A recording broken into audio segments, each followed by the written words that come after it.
Ang bida sa kwento ay isang binatang nagngangalang Ren. Pinalayas siya sa hero team niya dahil ang tanging kakayahan niya ay ang pagkontrol ng mga hayop. Bilang isang beast tamer, nakakabuo siya ng kontrata sa iba't ibang uri ng hayop sa pamamagitan ng koneksyon ng puso upang magamit ang kanilang kapangyarihan. Hindi man sila angkop sa direktang labanan, ginagawa ni Ren ang lahat sa role niya bilang support at pilit na bumuo ng tiwala sa kanyang mga kakampi. Ngunit isang araw, bigla na lang siyang sinibak sa team dahil tingin nila wala siyang silbi. Noong una, akala ni Ren biro lang iyon, ngunit nang makita niya ang seryosong tingin ni na Arios, Ages, Lin, at Mina na puno ng pagmamaliit, doon niya napatunayang totoo na. Tinawag pa siyang pabigat. Dahil hindi siya direktang nakakapinsala sa mga kalaban at minsan ay nagiging sagabal, hindi niya inakalang ganito kababa ang tingin sa kanya ng lahat. Nang inag ang kanyang mga kamay at tila dumilim ang kanyang paningin. Tahimik niyang tinanggal ang kanyang balabal at umalis habang pinagtatawanan siya ng dati niyang mga kakampi. Umupo si Ren mag-isa, wasak ang loob, at inalala ang lahat ng pinagdaanan niya. Sa bawat misyon, lagi siyang minamaliit dahil isa lang siyang beast tamer. Habang hindi niya alam kung ano ang susunod niyang gagawin, biglang pinalibutan siya ng mga bata at tinanong tungkol sa pagiging bayani niya. Nautal si Ren at hindi alam ang isasagot, ngunit dahil sabik ang mga bata na makita ang kakayahan niya, tumayo siya at nagpakita ng kakayahan sa pamamagitan ng pakikipagkontrata sa isang agila. Pagkatapos nito, narinig ni Ren ang masamang reputasyon ng hero group sa mga ordinaryong tao. Mas nagustuhan pa siya ng mga bata dahil palagi niya silang nilalaro at pinapansin, at pangarap din nilang maging adventurer balang araw upang kumita ng maraming pera. Nang marinig niya ang tungkol sa mga adventurer, may biglang pumasok na ideya sa isip niya. Ang mga adventurer ay mga taong tumatanggap ng mga misyon kapalit ng bayad. Agad siyang nagtungo sa Adventurers Guild at doon niya nakilala ang receptionist na si Natalie. Magpapaliwanag pa sana ito tungkol sa entrance test, ngunit nauna nang magtanong si Ren kung maaari bang ipaliwanag ng mas detalyado ang tungkol sa pagiging adventurer. Dahil sanay siyang minamaliit ng dati niyang grupo ang mga adventurer, wala siyang gaanong alam tungkol dito. Nagulat si Natalie sa kaseryosohan niya ngunit ipinaliwanag pa rin niya na maraming sumasali sa basic test. Ipinaliwanag niya ang lahat ng kailangang malaman ni Ren at nang makita niyang handa na ito, sa kanya tinalakay ang mismong exam. Ngunit nang marinig niyang beast tamer si Ren, nag-alala si Natalie at natakot na baka hindi niya kayanin mag-isa. Muling tumama ang mga salita sa puso ni Ren, ngunit pinilit niyang magpakatatag at sinubukan ang unang test, talunin ang 10 goblin at mangolekta ng 20 bundle ng herbs. Dahil sa kakayahan niya bilang beast tamer, mabilis niyang nahanap ang mga goblin at natapos ang F-rank mission. Bigla siyang nakarinig ng sigaw mula sa malayo kaya agad siyang tumakbo papunta roon at nakita ang isang babae na napapalibutan ng isang assassin tiger. Sinubukan niyang umatake gamit ang maliit niyang kutsilyo ngunit halos walang epekto ito sa halimaw. Habang nakatuon ang atensyon ng tiger sa kanya, sinigawan niya ang babae na tumakbo na. Sa sandaling iyon, wala siyang hayop na pwedeng item at wala ring ibang armas sa paligid. Habang nag-iisip siya ng paraan, biglang may lumitaw na isa pang babae sa likod ng halimaw. Tumalon ito ng napakataas at bumagsak na may matinding lakas sa likod ng assassin tiger na nagdulot ng matinding pinsala. Sa isang atake lang, natalo niya ang halimaw at pagkatapos ay mahiyain siyang lumingon pabalik at umupo sa ibabaw ng tigre. Ang babaeng may kulay rosas na buhok at marangal na aura ay nagngangalang Kanet. Sa unang tingin pa lang, napagtanto ni Ren na kabilang siya sa Spirit Cat Clan. Isa ito sa pinakamalalakas na lahi at ang Spirit Cat Clan ang pinakabihira sa lahat. Biglang nagpakita ng pagkapagod si Kanet at bumagsak sa lupa. Agad siyang sinalo ni Ren at nag-alalang baka nasugatan ito. Ngunit nagulat siya nang marinig niyang gutom lang pala si Kanet nang ailapit niya ang tainga niya rito. Kaya ibinahagi ni Ren ang pagkain niya. Tahimik siyang nakaupo habang pinapanood si Kanet, hindi makapaniwalang totoo ito. Dahil sinasabing halos maubos na ang Spirit Cat Clan kahit kabilang ito sa pinakamalalakas. Sinabi ni Kanet na ilang araw na siyang hindi kumakain. Pagkatapos niyang mabusog, ipinakilala niya ang sarili. Nagpakilala rin si Ren, ngunit agad siyang itinaman ni Kanet at sinabing pangalan lang niya ang itawag dito at huwag siyang tawaging miss o anumang formal na tawag. Nagtaka si Ren kung bakit siya naroon sa gubat. Ipinaliwanag ni Kanet na nagsimula siyang mag-adventure dahil nagsawa siya sa tahimik na buhay sa kabundukan. Kaya naglakbay siya at nakilala si Ren na tila itinadhana sa kanya. Bago pa man ang iba, hiniling na agad ni Kanet na ikwento ni Ren ang buhay niya. Hindi maintindihan ni Ren kung bakit dahil tuwing nagkukwento siya tungkol sa sarili, pakiramdam niya ay hindi siya komportable, ngunit kay Kanet, nasabi niya ang lahat. Nang marinig ni Kanet kung paano siya pinalaya sa hero group, labis siyang nagalit para kay Ren. Nagpasalamat si Ren dahil may nakaunawa sa kanya. Kahit galit si Kanet sa mga taong nagtapon sa kanya. Dahil hindi naman ito pinansin ni Ren, pinili na rin niyang palampasin. Sa gitna ng usapan, bahagyang nailang si Ren ngunit bigla niyang hinaplos ang ulo ni Kanet bilang pasasalamat at tila nagustuhan naman niya iyon. Hindi rin inaasahan ni Ren na nagawa niya iyon nang hindi sinasadya, ngunit dahil mukhang ayos lang kay Kanet, hinayaan na lang niya. Biglang naging seryoso si Kanet at nilinaw ang isang bagay. Hindi raw walang silbi si Ren, kundi napakalakas nito at kahanga-hanga ang kakayahan niya sa beast taming. Para bang nakuman siya ni Ren dahil sa unang tingin pa lang niya rito ay nakaramdam siya ng kakaibang sensasyon na parang kuryente. Posibleng kung kaya siyang eye command ni Ren, kaya rin itong utusan ang buong Spirit Cat Clan dahil kakaunti lang sa mundo ang may kakayahang gawin yon. Ngunit ng pag-isipan nito ni Ren, hindi ang kakayahang makontrol ang isa sa pinakamalalakas na lahi ang mahalaga sa kanya, kundi ang mas mapalapit kay Kanet. Pagkatapos, kinagat ni Ren ang kanyang daliri upang maglabas ng kaunting dugo bilang paghahanda sa paggawa ng kontrata kay Kanet. Sa proseso ng kontrata, kinakailangan na kusang banggitin ni Kanet ang kanyang pangalan upang mabuo ito. Kung hindi, hindi ito magiging kumpleto. Hindi inaasahan, kusang binanggit ni Kanet ang kanyang pangalan at tila pumapayag sa kontrata na labis na ikinatuwa ni Ren. Nabuo ang kontrata nang lumitaw ang pulang bilog na marka sa kanyang kamay. Nagkamayan ng dalawa bilang tanda ng kanilang pagkakabuklod. Sino ang mag-aakalang ang isang beast tamer tulad ni Ren, nakakawala lang sa kanyang team at nawala ng direksyon, ay makakapag-command ng isa sa pinakamalalakas na lahi at isang napaka-cute pa? Ngunit bago sila bumalik sa Fire City, kailangan muna nilang tapusin ang mission bilang adventurer. Biglang nagselo si Kanet nang makita niyang gumawa si Ren ng pansamantalang kontrata sa isang kuneho, ngunit naaliw pa rin siya sa mga malalambot na cotton rabbits. Nang makita niyang muli itong gumawa ng maraming pansamantalang kontrata sa mga kuneho upang tumulong sa pag-aani, lalo siyang nakaramdam ng selos na para bang siya ay binabalance lang. Si Ren naman ay inosente at walang kamalay-malay sa nararamdaman ni Kanet kaya lalo itong nainis. Sa napakaikling oras, natapos ni Ren ang kanyang mission at nakapasa sa test. Dahil dito, binigyan siya ni Natalie ng isang F-rank adventurer card. Kasabay nito, ibinigay sa kanya ni Natalie ang gantimpala para sa mission na ito, 50 copper coins. Sinabi rin niya na mas lalaki pa ang kita kapag na-promote siya. At dahil napakabilis natapos ni Ren ang test, sigurado si Natalie na malapit na siyang ma-promote. Matapos matanggap ang pera, pinuntahan ni Ren si Kanet at sinabi na magsisimula na siyang tumanggap ng mga komisyon. Masaya itong pumayag at buong pusong sinuportahan siya. Biglang may isang bastos na lalaki ang lumapit sa kanila. Napansin nitong mula sa bihirang Spirit Cat Clan si Kanet kaya agad siyang naengganyo. Sinagot siya ni Kanet ng malamig, ngunit mas lalo pa itong naging interesado at niyaya pa siyang uminom. Hindi pa siya tumigil at minaliit pa si Ren sa harap ni Kanet dahilan para kumunat ang noo nito nang banggitin niya ang lalaking kakakilala pa lang niya. Hindi na nag-atubili si Kanet, tumayo ang balahibo niyang parang pusa at pinagalitan siya habang ipinahayag sa lahat na si Ren ang master na nagkukuman sa kanya. Nagulat ang lalaki at napatawa ng malakas dahil hindi siya makapaniwalang may kayang magkuman sa isang pinakamalakas na lahi tulad ng Spirit Cat Clan. Nang marinig niyang pinupuri ni Kanet si Ren bilang isang napakahusay na beast tamer, napuno siya ng inis at hinamon si Ren ng laban gamit si Kanet bilang pusta. Kahit may mga chismis na kumakalat tungkol kay Ren, alam niyang kung iiwas siya sa laban, malamang nagagawa pa rin ng gulo ang lalaking iyon kay Kanet. Kaya nagpa siya si Ren na sumugal, bahala na kung ano ang mangyari.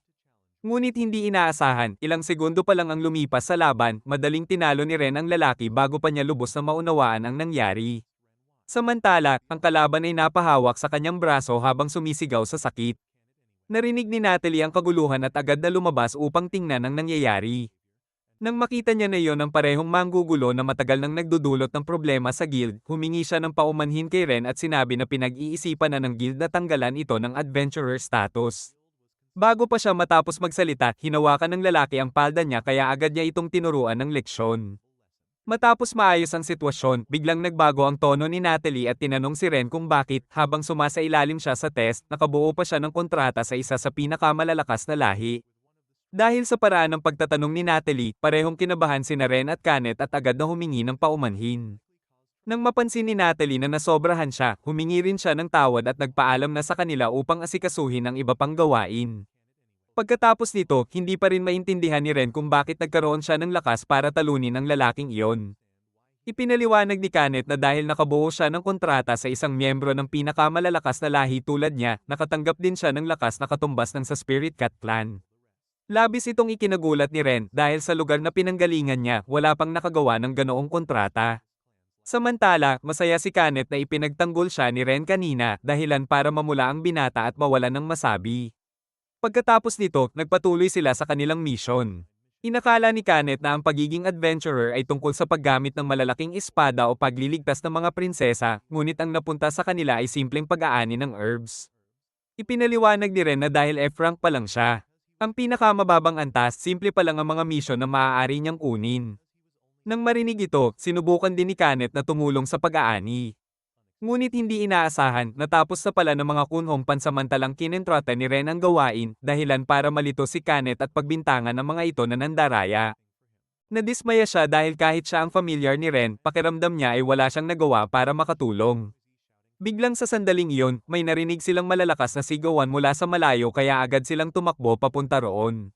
Dito, nadatnan nila ang isang grupo ng malalaki at mukhang mabagsik na tao na nang-aapi at pumapalibot sa isang matandang lalaki. Ayon sa nalalaman ni Kanet mula sa kanyang karanasan sa pag-a-adventure, sila ang Black Fang Bandits, isang grupo na may mahigit 100 miyembro. Kilala sila sa pagiging malupit at walang konsensya, at palaging gumagawa ng masasamang gawain. Isa rin sila sa mga pinakadelikadong kalaban. Kaya iminungkahi ni Kanet kay Ren na humingi muna sila ng tulong. Ngunit naisip ni Ren na wala ng oras kaya kailangan na nilang kumilos agad. Nang makita ni Kanet ang tapang ni Ren, labis siyang humanga. Inatasan siya ni Ren na protektahan ng matanda habang siya ang bahala sa iba. Pagkasabi nito, sabay silang sumugod na parang hangin at isa-isang pinatumba ang mga kalaban. Sa gitna ng laban, napaisip si Kanet tungkol kay Ren. Medyo nag-aalala siya na dahil nakabuo ito ng kontrata sa kanya, isang spirit cat mula sa pinakamalakas na lahi, baka masira nito ang sarili sa pagtanggap ng ganoong kapangyarihan. Bilang familiar, hindi ba dapat siya ang nasa unahan at lumalaban? Hindi ba yun ang mas tama? Ngunit si Ren ang palaging nasa harap upang protektahan siya. Sa tuwing nakikita niya ang paraan ng pakikipaglaban ni Ren, hindi niya maiwasang mapatitig at maramdaman ang mabilis na tibok ng kanyang puso. Matapos nilang mapatamba ang mga bandido, nagulat si Ren nang makita niyang pulang-pula ang mukha ni Kanet, kaya agad itong nagpaliwanag at nagpalit ng usapan. Lumapit ang matandang lalaki upang magpasalamat sa kanilang dalawa. Nagtaka si Ren kung bakit ang isang mangangalakal tulad niya ay walang kasamang bantay, ngunit sinabi ng matanda na may inupahan siyang guard, ngunit tumakas ito nang dumating ang gulo. Kahit nailigtas nila siya, binalaan ng matanda si Ren na babalik ang Black Fang Bandits upang mag-higanti, kaya dapat silang mag-ingat. Inakala ng matanda na matatakot si Ren at aalis na lang, ngunit sa halip, iminungkahi ni Ren na puntahan ang kanilang hideout at hulihin silang lahat dahil alam niyang mapaghiganti ang mga ito at patuloy na magdudulot ng panganib sa mga mangangalakal sa bayan kung hindi sila mapipigilan. Sa tulong ng isang maliit na ardilya, natunto ni Ren ang kanilang pinagtataguan. Samantala, nakaramdam ng pagkadismaya si Kanet sa sarili niya.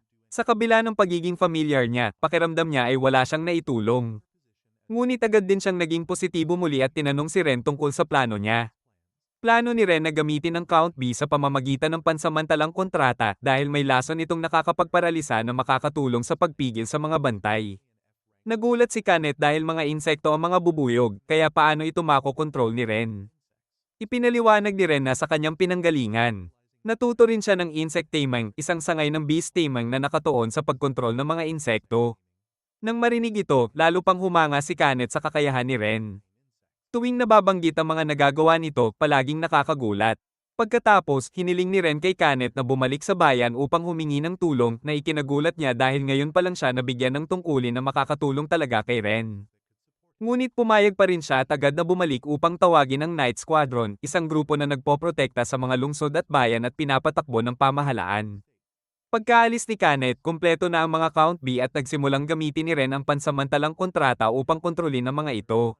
Samantala, sina Lin at Mina kasama ang kanilang grupo ay desperadong tumatakbo palayo sa mga bandido.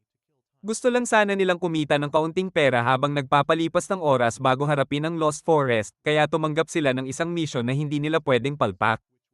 Kung alam lang nila na ganito kagulo ang mangyayari, mas mabuti pang kinausap na lang nila sina Arios at Agnes. Dahil sa galit, sinisinili ng Beast Tamer na kasama nila na nauna pang tumakas kaysa sa kanila. Sinabi rin ng Beast Tamer na kasama nila na hindi siya panglaban dahil isa lang siyang Beast Tamer. Nang marinig ito, nabanggit ni Lin si Ren, sinasabing kahit wala itong silbi, marunong pa rin itong lumaban sa harapan at nakakakontrol pa ng maraming hayop ng sabay-sabay. Nagulat ang Beast Tamer dahil halos imposibleng mangyari yon. Karaniwan, hindi nga nila kayang magkontrol ng dalawa, lalo na ng 10, dahil kapag pinilit, nasa Syra ang katawan nila sa sobrang bigat ng strain. Ngunit si Lin mismo ay nagdududa dahil nakita niyang kayang utusan ni Ren ang 12-dosenang hayop ng parang wala lang. Sa huli, nagpa siya si Lin na ipasa kay Ren ang sisi sa sablay nilang mission para maprotektahan ang reputasyon ng hero team. Tinakot pa niya ang Beast Tamer hanggang sa tumakbo ito sa takot. Kahit may pagdududa, napansin ni Mina na kahawig ng mga sinabi ng lalaki kanina ang sitwasyon ni Ren. Pero ayaw pa ring tanggapin ni Lin na mas mataas ang kakayahan ni Ren kaysa sa iniisip nila. Samantala, ang mga bandido ay naparalisa ng count base at hindi makagalaw. Dumating din si Kanet kasama ang mga taong tinawag niya para tumulong, ngunit mga kapwa-adventurer lang din sila at hindi ang Night Squadron. Nagulat ang lahat na naglakas loob si Ren na harapin ang buong Black Fang Bandits. Maayos na sana ang lahat nang biglang may malakas na dagandong mula sa likod ng pinto. Lumabas ang Demon Lizard King. Isang halimaw na kasing lakas ng rank C na dati nang napaamo ng mga bandido. Sa sandaling iyon, nagwala ang halimaw at ginamit ang buntot nito upang itapon ang lahat. Lumundag si Ren at binigyan ito ng isang malakas na suntok, kasunod si Kanet na tumama sa panga nito. Sinabi ni Ren sa lahat na lumikas palabas habang sila ni Kanet ang may iwan upang lumaban. Sa mga sandaling iyon, naalala niya ang panahon na kasama pa niya ang grupo ni na Arios. Marahil iniisip nilang wala siyang kayang gawin. Ngunit ngayon ay iba na siya at kasama pa niya si Kanet bilang kakampi. Sa labas, nag-aalala ang mga tao at ipinagdarasal ang kaligtasan nilang dalawa. Sa kabutihang palad, makalipas ang laban, ligtas silang nakatayo sa harap ng lahat. Sa pagkakataong iyon, tila nakamit ni Ren ang pagkilala ng mga tao matapos siyang itaboy sa hero team dahil umano wala siyang silbi. Higit sa lahat, sa tuwing kasama niya si Kanet, pakiramdam niya ay kaya niyang gawin ang kahit ano. Matapos ang ilang araw na natutulog sa labas, sa wakas ay nakapagrente sila ng isang silid. Tuwang-tuwa si Kanet sa komportableng kama, ngunit nagulat si Ren nang pilitin sila ng staff na mag-share ng iisang kwarto. Sa simula pa lang, plano ni Ren na kumuha ng magkahiwalay na silid para sa kanila, hindi isang kwarto na may dalawang kama kasama ang isang catgirl. Kaya nag-alok si Ren na siya na lang ang matutulog sa labas. Na ikinagulat ni Kanet. Hinayla siya nito pabalik dahil bayad na nila ang kwarto para sa isang linggo. Ipinaliwanag ni Ren na hindi pwedeng magkasama sa iisang kwarto ang lalaki at babae. Noong una, tumanggi si Kanet at sinabing wala siyang problema doon. Ngunit maya-maya, namula siya at nahihiyang nagsabi na ayos lang basta wala siyang gagawing hindi angkop. Kaya pinaalalahanan siya ni Ren tungkol sa pagiging maingat sa pagtitiwala sa iba kahit sa kanya dahil kakakilala pa lang nila. Pagkatapos niyang magsalita, tumanggi si Kanet at sinabing iba si Ren sa ibang tao at mula pa lang sa unang pagkikita nila, itinuring na niya itong kakampi. Nang marinig yon, bahagyang nahiya si Ren at napangiti. Sa huli, pumayag siyang manatili na lang sa loob at hindi na matulog sa labas. Kinagabihan, habang mahimbing ang tulog ni Ren, may isang pusa sa tabi niya na tahimik na nakamasid. Sa isip ni Kanet, napansin niyang mabuting tao si Ren dahil sa mga nakaraan, puro masasamang tao ang lumalapit sa kanya, mga taong may masamang balak at gustong samantalahin siya para sa pera o kasikatan. Bilang isang bihira at espesyal na miyembro ng Spirit Cat Clan, palagi siyang tinatangkang hulihin ng iba. Ngunit iba si Ren. Nagulat lang ito sa kanya at wala nang ibang intensyon. Tinulungan siya nito dahil sa kabutihang loob at tinrato siya bilang isang normal na babae na labis niyang ikinatuwa. Alam din ni Kanet ang sakit na dinadala ni Ren mula nang palayasin siya sa kanyang team at gusto niya itong matulungan na maghilom. Kahit mukhang nakamove on na ito, sigurado siyang may natitira pa ring sakit sa loob nito. Lumipas ang isang linggo mula nang magkakilala sila. Matagumpay nilang natapos ang ilang komisyon at umangat si Ren sa E-rank bilang adventurer. Isang araw, nagbigay ng impormasyon si Natalie tungkol sa isang mapanganib na gatekeeper sa Stainbridge. Isa itong tao na palaging naghahamon ng away sa sinumang tumatawid doon. Bagamat wala pang namamatay, nabawasan na ang mga dumadaan sa tulay. Kaya hinikayat niya si Ren na kunin ang mission na ito. Dahil walang rank limit ang mission at may gantimpalang 5 gold coins, agad itong tinanggap ni Ren ng walang pag-aalinlangan. Pagkatapos nito, nagtungo sila sa Stainbridge, ang tanging daan mula sa sentro ng kontinente kung saan matatagpuan ang Horizon City papunta sa timog na kontinente. Namangha si Kanet sa ganda ng tanawin at na-curious kung anong klaseng tao ang gatekeeper. Maging si Ren ay nagtataka rin. Sa tingin niya, dahil walang namamatay, dapat ay may mga ulat mula sa mga biktima. Ngunit nanatiling tahimik ang mga ito, kaya wala silang malinaw na impormasyon. Dahil hindi nila alam ang tunay na pagkakakilanlan ng kalaban, pinaalalahanan ni Ren ang sarili na mag-ingat. Sa sandaling iyon, may napansin si Kanet na lumilipad sa langit. Nang tignan nilang mabuti, isa pala itong bihirang miyembro ng Dragon Clan at isa itong cute na Dragon Girl. Ang babaeng ito ay mula sa Dragon Clan at ang pangalan ay Tonya. Nang marinig niyang tinatawag siyang gatekeeper, hindi siya natuwa at ipinakita ang kanyang marangal na asal. Kumpiyansa si Tonya sa sarili dahil mula pagkabata ay sinanay na siya. Sa Dragon Clan, kapag umabot ng 15 taong gulang, kailangang maglakbay upang maging tunay na malakas. Gusto ni Tonya na makahanap ng malalakas na kalaban. At sa harap niya ngayon ay isang adventurer at isang miyembro ng Spirit Cat Clan, kaya lalo siyang naengganyo. Napagtanto ni Kanet na wala na silang ibang pagpipilian kundi lumaban sa isang dragon mula sa pinakamalalakas na lahi. Pinatatag niya si Ren at sinabing ibigay nito ang lahat dahil kabilang din siya sa isang pinakamalakas na lahi. Kaya nagpa siya silang harapin si Tonya. Sa simula pa lang, agad umatake si Tonya at tinamaan si Ren, dahilan para tumilapon ito. Pagkatapos, naglabas siya ng apoy patungo kay Kanet. Hindi ito nakaiwas agad kaya nasunog ang buntot niyang kanyang ipinagmamalaki. Dahil dito, lalong nagalit si Kanet at naghanda na gumanti. Sabay silang sumugod at naglaban sa harap ni Ren na namangha sa lakas nilang magkapantay. Sumali rin si Ren upang suportahan si Kanet, ngunit bigla silang hinarang ni Tonya at hinawakan silang dalawa, iniikot na parang mga kuliglig. Inilabas ni Tonya ang kanyang pinakamalakas na atake at nagbuga ng matinding apoy sa kanilang dalawa. Sa huling sandali, nagawang magtulungan ni Ren at Kanet upang makaiwas at ligtas na makalapag. Matapos makipaglaban sa isang miyembro ng Dragon Clan, naunawaan ni Ren na hindi basta-basta ang lakas nito bilang kabilang sa pinakamalalakas na lahi. Kaya nagbago siya ng estilo at lumaban bilang isang tunay na beast tamer. Iniwan muna niya si Kanet upang pigilan si Tonya. Sumunod naman si Kanet at sunod-sunod na umatake na parang isang mabangis na pusa. Samantala, nag-concentrate si Ren at inalala ang presensya ng isang hayop na naramdaman niya kanina sa laban. Gumawa siya ng pansamantalang kontrata sa isang agila at tinawag ang iba pa nitong kauri.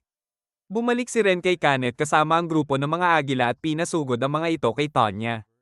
Kahit hindi ganoon kalakas ang mga tuka ng mga agila, bigla namang hindi makagalaw si Tonya. Ito ay dahil kabilang sila sa uri ng ibon na may nakal-alasong katawan at sa dami ng laso na tumama sa kanya. Kahit isang Dragon Clan member ay pansamantalang naparalisa. Hindi inaasahan, agad na sumuko si Tonya na ikinagulat nilang dalawa. Sa sobrang saya ni Kanet, mahigpit niyang niyakap si Ren. Lumapit si Ren kay Tonya at inanyayahan siyang sumama sa kanila. Ngunit ngumiti si Tonya nang may pagmamataas, iniisip na ibebenta siya nito.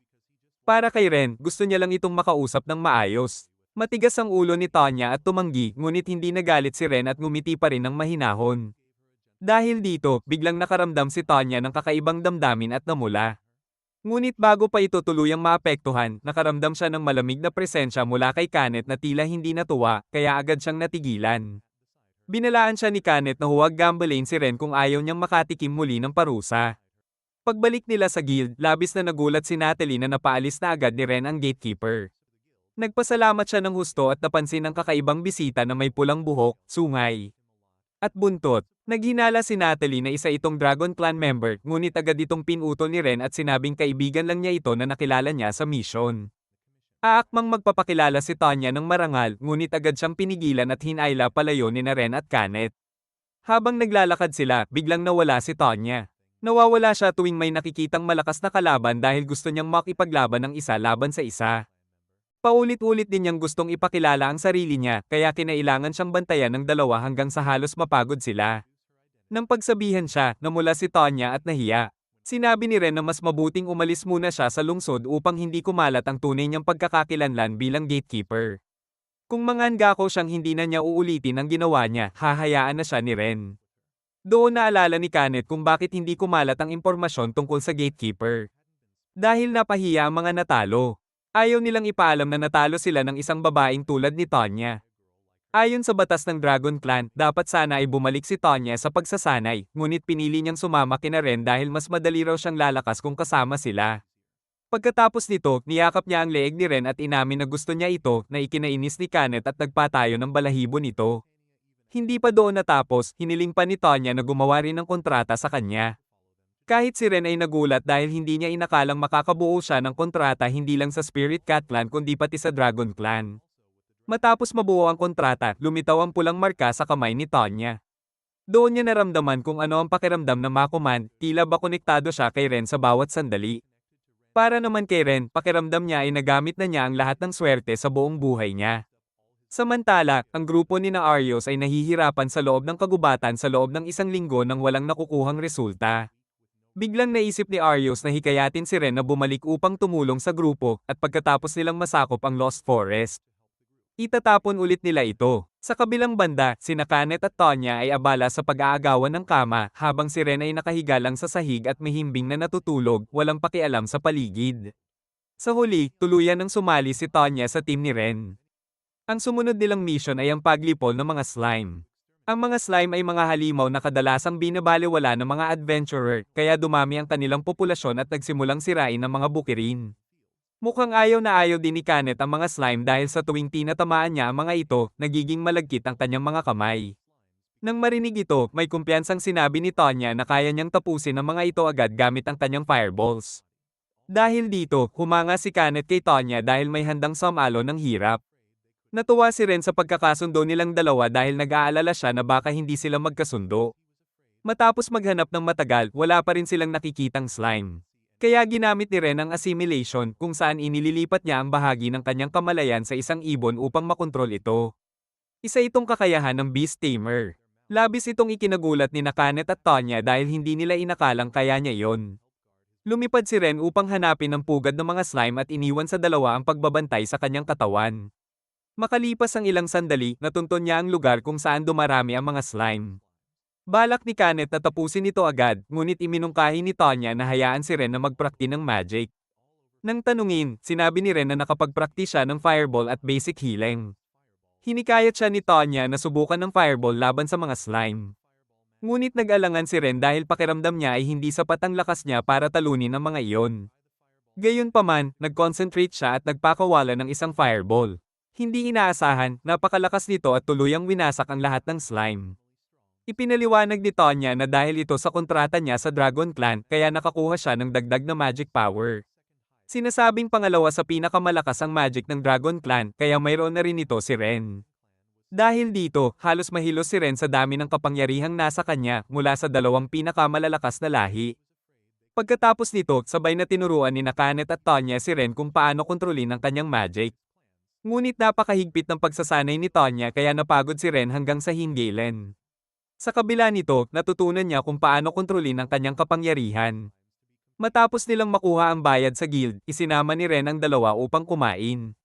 Ngunit siya ang nagulat dahil napakalakas kumain ni Kanet at Tonya na halos hindi kayang tustusan kahit ng mayamang tao. Pagkatapos kumain, tinanong ni Tonya si Ren kung saan niya natutunan ang beast taming. Akala ni Ren ay hindi ito interesanteng kwento, ngunit ibinahagi pa rin niya na natutunan niya ito sa kanyang bayan kung saan nagtitipon ang mga beast tamer at maging ang kanyang mga magulang ay mga beast tamer din. Kaya mula pagkasilang, natural na natutunan na ni Ren ang beast taming. Maging ang insect taming na ipinakita niya kay Kanet ay itinuro rin ng mga tao sa kanyang nayon. Kahit maliit at walang pangalan ang kanilang lugar. Naging maayos ito noon. Ngunit ngayon, wala na ang kanyang bayan. Nang marinig ito, parehong nakaramdam ng guilt sina Tonya at Kanet dahil nabuksan nila ang masakit na alaala ni Ren. Gayunpaman, nais pa rin nilang marinig ang buong kwento upang mas maintindihan siya. Sa una ay nag-atubili si Ren, ngunit naisip niyang magka-teammate naman sila, kaya pumayag siyang magkwento. Noong 12 taong gulang si Ren, isang araw na abala ang kanyang ama at ina kaya hindi nila siya mabantayan sa pagsasanay. Kaya nag-ensayo siya mag-isa sa training ground sa gilid ng nayon. Hanggang sa lumubog ang araw ay nagpatuloy siya. Nang dumilim na, napansin niyang kakaiba ang kalangitan kahit gabi na, tila pulang-pula pa rin ito. Kinabahan siya kaya tumakbo siya pabalik sa nayon. Ngunit huli na ang lahat. Nasunog na ang buong nayon dahil sa atake ng isang halimaw at si Ren na lang ang natirang buhay. Kalaunan, dumating ang mga adventurer matapos matukoy ang trahedya at iniligtas siya. Mula noon, nanirahan si Ren sa isang inn na pag-aari ng kakilala ng adventurer na sumagip sa kanya. Namuhay siya habang pilit na binibigay ang lahat ng kaya niya. Nagpatuloy ang buhay niya hanggang sa makalipas ang kalahating taon nang makilala niya ang grupo ni Arios. Naghahanap sila ng miyembro kaya inimbitahan siya at agad siyang pumayag, iniisip na baka sa pagsali sa hero group ay may magawa siyang makabuluhan at maiwasan ang trahedyang tulad ng nangyari sa kanyang bayan. Ngunit mali siya. Sa halip, itinuring lang siya ng grupo bilang isang madaling gamitin na kasangkapan. Muling bumalik ang sakit na iyon kay Ren, ngunit biglang hinawakan ni Kanet ang kanyang kamay at inalo siya. Para sa kanila, si Ren ay isang tunay na bayani na laging inuuna ang sarili sa panganib at pilit na lumalaban. Naiintindihan nila na gusto lang niyang maging lakas ng iba dahil ayaw niyang may ibang makaranas ng katulad ng sinapit niya.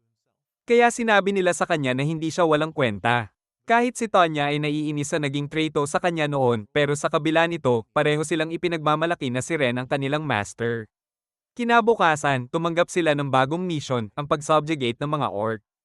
Rank ito, katulad lang ng Goblin mission, ngunit mas matalino ang mga orc dahil marunong silang gumamit ng sandata. Kahit palaging paalala ni Ren na huwag silang magmamaliit, kampante si Tonya dahil sa tingin niya ay hindi siya matatalo. Ngunit sa gitna ng laban, muntik siyang mahuli ng orc ng 2 beses. Nagulat siya, at mabuti na lang at dumating sina Ren at Kanet upang iligtas siya, ngunit nasugatan si Ren sa proseso. Mabuti na lang at may healing magic siya kaya gumaling din agad. Si Tonya naman ay nakaramdam ng matinding guilt at sinisi ang sarili. Matapos ang laban, nakolekta nila ang rewards at bumalik sa guild. Paglabas nila, napansin ni Ren na mukhang malungkot si Kanet. Nang tanungin niya, sinabi nitong umalis si Tonya mag-isa at mukhang hindi maayos ang pakiramdam nito. Si Tonya ay nag-iisa sa tulay nang may lumapit na batang babae at tinanong siya kung ano ang nagawa niyang paglipol ngayong araw. Nag-aalala pa ang bata kung nasaktan ba siya at pinayuhan siyang magsabi kung may sugat siya. Dahil sa kabaitan ng bata, unti-unting gamaan ang loob ni Tonya at naisip niya muli na nag-alala rin si Ren para sa kanya.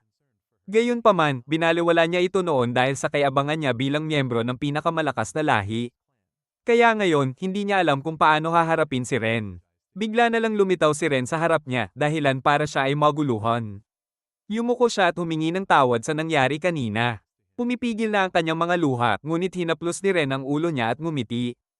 Inalo niya si Tonya at sinabing nag-aalala rin si Kanet para sa kanya. Pagbalik nila sa inn, napagtanto ni Tonya na hindi galit si Ren. Kundi nag-alala pa ito na baka may masamang mangyari sa kanya. Higit pa roon, ibinigay pa nito ang kama niya para sa kanya. Sa sandaling iyon, hindi maalis ni Tonya sa isip niya ang mukha ni Ren. Kaya pinilit niyang ayusin ang sarili at huwag masyadong madala. Kinabukasan, muli silang umalis para sa isang mission. Para kay Tonya, oras na upang ayusin ang kanilang kagamitan dahil kabilang sila sa pinakamalalakas na lahi, hindi iyon problema sa kanila. Ngunit para kay Ren, isa lamang siyang ordinaryong tao kaya magkaiba ang kalagayan niya. Habang naglalakad sila at nag-e-enjoy, biglang natigilan si Ren nang makita ang grupo ni Aryo sa harapan nila. Casual lang itong naglalakad at tila papalapit upang batiin sila. Ngunit nang makita ni Ren ang mga mukha nila, agad siyang nainis. Kaya iniba niya ang direksyon kasama sina Kanet at Tonya. Ngunit matigas ang mukha ni Aryos at tinawag pa sila, tinanong kung bakit daw sila sobrang lamig at parang gecko. Nagkunwari pa siyang friendly, binanggit ang nakaraan nilang pagiging magkakagrupo at sinabing pinagsisisihan nila ang lahat. Nang makita ni Kanet at Tonya na parang inaapi si Ren, agad silang tumayo sa harap niya upang protektahan siya. Nagulat ang grupo ni Aryos nang makita nilang kasama ni Ren ang 2 miyembro ng pinakamalalakas na lahi. Mas lalo silang hindi makapaniwala na kaya ni Ren na utusan ang mga ito. Pagkatapos nito, inimbitahan muli nila si Ren na tulungan silang sakupin ang Lost Forest. Ayon sa kanila, dahil kayang kontrolin ni Ren ang mga hayop, magiging madali lang ang paggalugad at pagdadala ng gamit. Dahil sa paraan ng pagsasabi nila, lalong nainis si Ren. Naalala niya kung paano nila siya pinalayas noon at ngayon ay gusto pa nilang gamitin siya ulit. Hindi na siya nagpatumpik-tumpik at agad tumanggi. Umalis siya kasama ang dalawa. Ngunit biglang tinawag siya ni Mina at sinubukang kumbinsihin gamit ang kwento tungkol sa pagligtas ng mundo. Ayon sa kanya, may mahalagang shield sa loob ng kagubatan na kailangan para matalo ang Demon Lord. At kung hindi ito makuha, kakalat ang mga halimaw sa buong mundo. Dahil dito, naalala ni Ren ang trahedya ng kanyang bayan na sinunog ng mga halimaw. Naging magulo ang isip niya at sa huli, nanaig ang kanyang kabutihang loob kaya pumayag siyang sumama at tumulong sa grupo ni Aryos. Ngunit sa kabila nito, hindi siya tinanggap ng maayos ng grupo at pinakita pa rin nila ang pagmamaliit sa kanya na para bang niloloko lang nila ang 2 babae. Dahil dito, kahit ayaw, sumunod na lang sina Kanet at Tonya sa desisyon ni Ren. Gayunpaman, parehong nagbanta sina Kanet at Tonya na dapat humingi ng maayos na tawad ang grupo kay Ren at kung kinakailangan ay lumuhad pa ang mga ito. Dahil dito, napilitan si Aryos na lumuhad at yumuko na labis niyang ikinagalit. Patuloy namang ipinagmamalaki ng grupo na wala silang ginawang mali. Lumapit si Arios, hinawakan ng kwelyo ni Ren, at sinigawan siya dahil daw hindi niya alam mag-train ng kanyang pets. Halatang nainis si Ren nang marinig niyang tinatawag na pets sina Kanet at Tonya. Nang marinig ni Ren na nilate ang kanyang mga kasamahan, agad niyang sinuntok si Arios at pinabagsak ito. Unti-unting naging nakakatakot ang tingin ni Ren at binalaan niya ang lahat na huwag gagalawin ang kanyang mga kasama. Dahil dito, tumayo si Arios at hinamon si Ren sa isang laban. Napagkasundoan na sina Kanet at Tonya ang haharap sa ibang miyembro habang si Arios at Ren naman ang maglalaban. Unang lumaban si Kanet. Galit na galit siya at gusto niyang mapilit si Arios na humingi ng tawad. Parang bagyo siyang sumugod kay Arios na halos hindi makasabay sa kanyang galaw. Gumamit si Arios ng Fireblade technique ngunit tila hindi ito sapat laban kay Kanet. Sa isang iglap, sinipa siya ni Kanet at natigilan siya sa gulat. Nang mapansin ni Kanet na ginamit na ni Arios ang lahat ng kanyang lakas, nagdesisyon siyang gumamit ng kalahati ng kanyang kapangyarihan. Lalo pang nagulat si Arios sa lakas ni Kanet na mukhang cute pero nakakatakot. Nanginginig na ang kanyang mga kamay at paa nang marinig niyang kalahati lang ng lakas ni Kanet ang gamit. Walang masyadong sinabi si Kanet, sumugod ulit siya at binigyan si Arios ng malakas na sipa na nagpa-atras sa kanya at nagpabagsak sa puno. Samantala, si Tonya naman ang humarap sa dalawa pang kalaban. Sa isang pitik lang ng daliri, na-neutralize niya ang kanilang magic. Nagulat ang dalawa at hindi makapaniwala. Sinubukan nilang magsanib ng atake ulit ngunit muli silang napigilan ni Tonya nang walang kahirap-hirap. Dahil wala talagang epekto ang kanilang magic sa kanya, paulit-ulit silang nabigo. Dahil dito, sinimulan nilang insultuhan ang itsura ni Tonya ngunit hindi pa rin siya natitinag. Patuloy lang niyang pinapawalang bisa ang kanilang atake sa isang pitik ng daliri. Sa paulit-ulit na pagkatalo, unti-unting nawala ang kanilang lakas ng loob at bumagsak sila sa lupa. Kahit hindi gusto ni Tonya na apihin ang mahihina dahil sa ginawa nila kay Ren, gusto niya silang turuan ng leksyon tungkol sa tunay na lakas ng magic. Unti-unting nagdilim ang langit at natakot ang dalawa, akala nila ay tuluyan na silang wawasakin ni Tonya. Ngunit ang totoo, pinipigilan lang niya sila para takutin. Sa huli, pinakawalan niya ang dalawa. Hindi niya talaga sila sinaktan dahil alam niyang mapapagalitan siya ni Ren. Sa laban naman ni Ren at Arios, nagsimula ito matapos insultuhan ni Arios si Ren. Hindi nagpadala si Ren sa galit at agad siyang sumugod. Habang naglalaban, kinilala pa ni Ren ang husay ni Arios sa espada. Ngunit unti-unti, bumalik si Ren sa estilo ng Beast Tamer. Gamit ang koneksyon niya kina Kanet at ang kanyang training sa pagbabasa ng galaw ng kalaban, naobserbahan ni Ren ang bawat kilos ni Arios mula sa galaw ng paa hanggang sa pag-indayog ng espada. Dahil dito, nagawa niyang hulaan ang mga susunod na atake nito. Sa bawat galaw ni Ren, naroon ang lakas ng dalawang pinakamalalakas na lahi na nasa ilalim ng kanyang kontrata. Dahil dito, malinaw kay Ren na kung seryoso siyang lalaban, matatalo si Arios. Pinayuhan niya si Arios na sumuko na lang, ngunit tumanggi ito at nagmatigas. Kaya gumamit si Ren ng kapangyarihan mula sa Count Beast para pansamantalang maparalisa si Arios dahilan upang tuluyan itong matalo. Hindi pa rin nakalimutan ni Ren ang mga insulto nito sa kanyang mga kasama. Kaya kahit natalo na si Arios, sinubukan itong gumamit ng lumang relasyon para makalusot ngunit hindi na nagpaloko si Ren. Lumapit si Ren at binigyan si Arios ng isang suntok ngunit hindi niya ginamit ang buong lakas niya. Kung ginamit niya ang lahat ng kanyang kapangyarihan sa suntok na iyon, siguradong ikamamatay ni Arios iyon. Sa oras na iyon, kakarating lang din ni Kanet at Tonya at agad silang tumakbo papunta kay Ren at niyakap siya. Pagkatapos, sabay-sabay silang pumasok sa Lost Forest para mag-explore. Pero napansin agad nila na sobrang mamasa-masa at madilim ang lugar. Naisip pa nga ni Tonya na sunugin na lang ang buong gubat para matapos na, pero pinigilan siya ni Ren dahil maraming hayop ang nakatira rito. Habang naglalakad, paulit-ulit na nag-isip si Ren. Kung may totoong Shield of Truth nga rito, siguradong mga bayani lang ang pwedeng gumamit nito. Tiningnan niya ang mapa na ginawa ng grupo ni Arios, pero pakiramdam niya wala na itong silbi dahil napakabilis magbago at lumago ng kagubatang ito.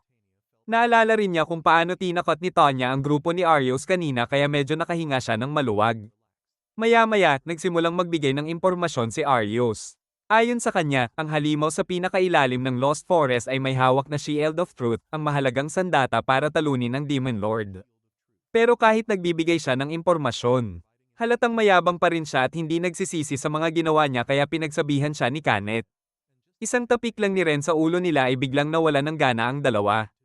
Parehong naramdaman ni Kanet at Tonya na hindi sila karapat-dapat sa tulong ni Ren. Si Tonya pa nga ay naisip na siya na lang ang haharap sa Demon Lord kung kinakailangan. Napansin ni Ren na nag-aalala sila para sa kanya kaya marahan niya silang tinapat sa ulo para pakalmayin sila at sinabi niyang magiging maayos din ang lahat. Sunod, tinawag ni Ren ang isang ibon at ginamit ang kakayahan niyang mag-assimilate tulad ng dati para mag-scout sa kagubatan. Naiwan si Nakanet at Tonya para bantayan ang katawan niya habang wala siya sa sarili. Habang lumilipad sa himpapawid, may natuklasan si Ren na isang tagong daan. Kahit makitid ito, mukhang papunta ito sa pinakailalim ng gubat kaya agad siyang bumalik para gabayan ang dalawa. Pero kahit gaano kalayo ang lockery nila, paulit-ulit silang bumabalik sa parehong lugar kung saan sila naglagay ng marker kanina kaya napanghinaan silang tatlo. Akala ni Kanet ay mali lang ang tinatahak nilang daan, pero ayon kay Ren, sinundan niya ang grupo ng mga ibon mula sa taas. Kung siya lang, normal lang na maligaw pero imposible na silang tatlo ay sabay-sabay maligaw ng ganito. Sumang-ayon si Tonya at sinabi niyang may kakaibang nangyayari sa kagubatan. Parang may panlilinlang o mahika na nakapalibot dito. Kaya gumawa si Tonya ng isang magic circle at ginabayan sila papunta sa tamang direksyon. Tama ang hinala niya dahil may illusion magic na nakakas sa gitna ng isang malaking puno at iyon ang dahilan kung bakit paulit-ulit silang naliligaw. Matapos ipaliwanag ni Tonya, tuluyang napanganga si Kanet. Inutusan ni Tonya si Kanet na putulin ang puno dahil ito ang pinagmumulan ng mahika at kapag naalis ito ay makakausad na sila. Pero naisip ni Ren kung may paraan para masira ang barrier nang hindi pinuputol ang puno. Nararamdaman ni Tonya na napakalakas ng barrier at kahit hindi ito imposible, matatagalan sila ng husto. Handa nang sumuntok si Kanet para wasakin ang puno nang bigla silang napatigil dahil may narinig silang boses mula sa hangin na nag-uutos sa kanila na umalis. At mula sa loob ng puno ay lumitaw ang isang babaeng may puting buhok na nagngangalang Sora. Agad na nakilala ni Ren na isa siyang miyembro ng Spirit Clan. Tulad ni Nakanet at Tonya, kabilang din siya sa isa sa pinakamalalakas na lahi at mga eksperto sa mahika na may mas mataas pang magic power kaysa sa Dragon Clan. Pero mahigit 200 taon na ang nakalipas nang magtago ang Spirit Clan mula sa mga tao. Para sa kanila, ang pagputol ng mga tao sa kagubatan ay parang pagiging natural nilang kaaway kaya nagkaroon ng matinding alitan sa pagitan ng dalawang panig hanggang sa tuluyang nagkubli ang Spirit Clan sa mga liblib na lugar. Mula noon, matindi na ang galit ng Spirit Clan sa mga tao.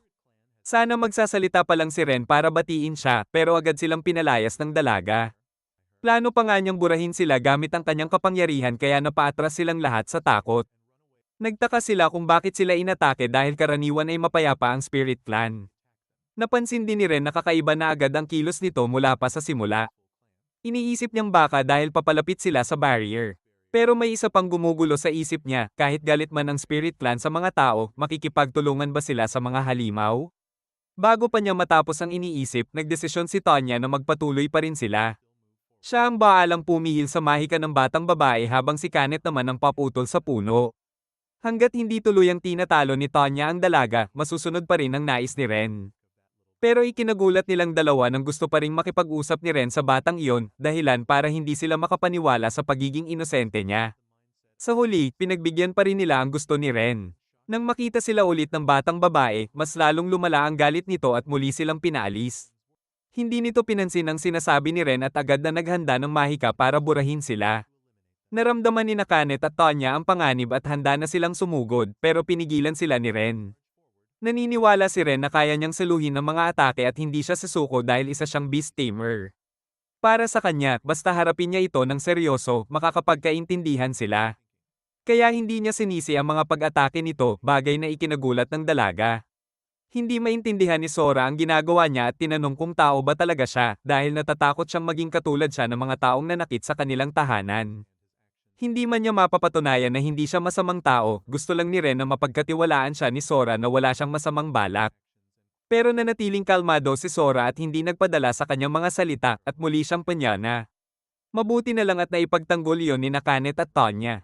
Nagsalita silang dalawa para ipagtanggol si Ren at ipaliwanag na hindi siya masamang tao. Habang naririnig silang nagtatalo sa harap niya, lalo lang napaisip si Sora. Para sa kanya, kakaiba ang mga tao. Pati na rin ang Dragon Clan at Spirit Cat Clan dahil hindi pa siya nakakakita ng mga katulad nila. Sa huli, pumayag si Sora na makipag-usap sa kanila. Nang marinig niya kay Ren na hinahanap nila ang Shield of Truth para tulungan ng hero team pero naipit sila sa barrier, ipinaliwanag ni Sora na siya ang gumawa ng barrier na iyon. Hindi niya pwedeng hayaan na sirain ito dahil iyon ang humaharang sa daan papunta sa nayon ng Spirit Clan at kailangan niyang protektahan ang kanyang mga kapwa.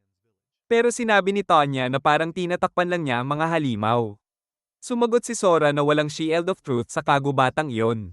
Sa pinakailalim, daan lang iyon papunta sa nayo ng Spirit Clan at ang Shield of Truth ay nasa pangangalaga mismo ng kanilang lahi. Doon nila napagtanto na nalinlang ang hero team. Sinabi rin ni Sora na kung kailangan nila ito para talunin ang Demon Lord, ipapahiram niya ito. Maya-maya nawala siya sandali at bumalik na may hawak na malaking kalasag habang walang emosyon ang kanyang mukha. Na ikinagulat ni Ren. Kahit galit siya sa mga tao, mas lalong hindi niya kayang patawarin ang mga halimaw. Dito, madaling nakuha ng tatlo ang Shield of Truth at naisa na nilang magbigay ng kapalit pero tumanggi si Sora dahil matagal nang napagkasundoan ng Spirit Clan at ng mga nakaraang bayani ang tungkol sa kalasag na iyon. May kambal siyang kapatid na si Rena. Magkaiba man ang ugali nila, maayos ang samahan nilang dalawa. Sila ang tagapamahala ng barrier na nagtatago sa nayo ng Spirit Clan. Kahit medyo nakakabagot ang tungkulin, masaya si Sora basta kasama niya ang kapatid niya. Pero isang araw, dahil may kailangan gawin ang grupo ni Sora, lumabas sila sandali sa barrier. Doon nila nakasalubong ang isang halimaw na nagpapakilalang Demon Lord.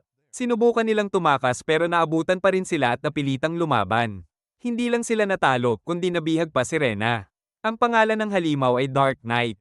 Isa itong C-rank monster na karaniwan ay hindi dapat kayang talunin ng isang miyembro ng pinakamalalakas na lahi pero napakahirap nitong kalabanin dahil kaya nitong i-nullify ang mga magic attack. Ibig sabihin, pisikal na atake lang ang epektibo laban dito. At dahil ang Spirit Clan ay dalubhasa sa mahika, napakahirap ng sitwasyon nila laban dito. Ayon kay Sora, ang layunin ng Dark Knight ay lipulin ang mga pinakamalalakas na lahi. Inutusan siya nito na alisin ang barrier kung gusto niyang iligtas si Rena.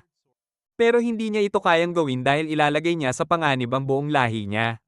Wala siyang magawa kaya humingi siya ng tulong sa pinuno ng kanilang nayon pero sinabihan lang siya na pabayaan na si Rena dahil kasalanan nilang dalawa ang nangyari nang umalis sila sa ligtas na barrier. Kahit si Tanya ay naisip na masyadong malupit ang desisyong iyon. Ngayon, hindi alam ni Sora kung pipiliin niya ang buhay ng kapatid niya o ang kaligtasan ng buong nayon. Dahil dito, labis siyang nalungkot at nasaktan. Nang makita ni Ren ang kalagayan niya, inalok niya itong tulungan iligtas ang kapatid niya. Sa sobrang pasasalamat, napasandal si Sora sa dibdib ni Ren at napaiyak ng malakas. Inutusan ng Dark Knight si Sora na alisin ang barrier ng gubat bago lumubog ang araw. Kapag hindi niya ginawa, hindi magiging ligtas si Rena kaya agad na nagmadali ang grupo ni Ren para hanapin ang halimaw. Nais din sanang sumama ni Sora pero pinigilan siya ni Ren at sinabing mas mabuting manatili siya dahil baka isipin ng kalaban na pinagtaksilan siya at saktan si Rena. Pagsapit ng gabi, nakita nila mismo ang Dark Knight at si Rena na nakatali sa mataas na lugar. Sinamantala ng tatlo ang pagkakataon at sabay-sabay silang sumugod. Gumamit sila ng mahika para maaga ang atensyon nito habang si Kanet ay sumugod at sumuntok ng malakas sa ulo nito. Kasunod nito, sinuntok ni Ren ang tiyan ng halimaw. Pero kahit ganun kalalakas ang mga atake, hindi pa rin ito natatalo. Napagkamala ng Dark Knight na isa si Ren sa mga bayani at alam din nitong si Sora ang humingi ng tulong sa kanila kaya lalo itong nagalit dahil pakiramdam niya ay pinagtaksilan siya. Agad nitong tinangkang patayin si Rena, pero buti na lang ay naharang iyon ng Dragon Wings ni Tanya. Iniligtas ni Tanya ang batang si Rena at tinanggal ang tali nito habang iniwan na niya kina Ren at Kanet ang laban. Dahil sa galit, nagsimulang magpakawala ng mga atake ang Dark Knight. Sa isang iglap, napagtanto ni Ren na ang dahilan kung bakit nakapasok ito mag-isa sa teritoryo ng Spirit Clan ay dahil sa kapangyarihang galing sa Demon Lord. Naramdaman ni Ren na delikado ito. Kung magpapatuloy ang laban, posibleng masira ang buong gubat. Kaya inutusan niya si Kanet na pigilan ang galaw ng kalaban at ibuhos ang lahat ng lakas sa isang suntok. Nag-alinlangan si Kanet dahil alam niyang napakalakas ng kalaban at baka hindi sapat ang kanyang lakas pero sinunod pa rin niya ang utos ni Ren. Samantala, si Ren naman ay nag-focus sa paggawa ng pansamantalang kontrata para muling ipatawag ang Count Beast. Kahit alam niyang hindi nito mapaparalisa ang Dark Knight, makakatulong ito para ma-distract ang kalaban at mabigyan ng pagkakataon si Kanet na umatake. Kasabay nito, gumamit si Ren ng strengthening magic kay Kanet na lalong nagpalakas sa kanyang kakayahan. Gaya ng inaasahan ni Ren, sa isang malakas na suntok, tuluyang nawala ang Dark Knight sa isang iglap. Tuwang-tuwa si Kanet sa lakas na natanggap niya mula kay Ren.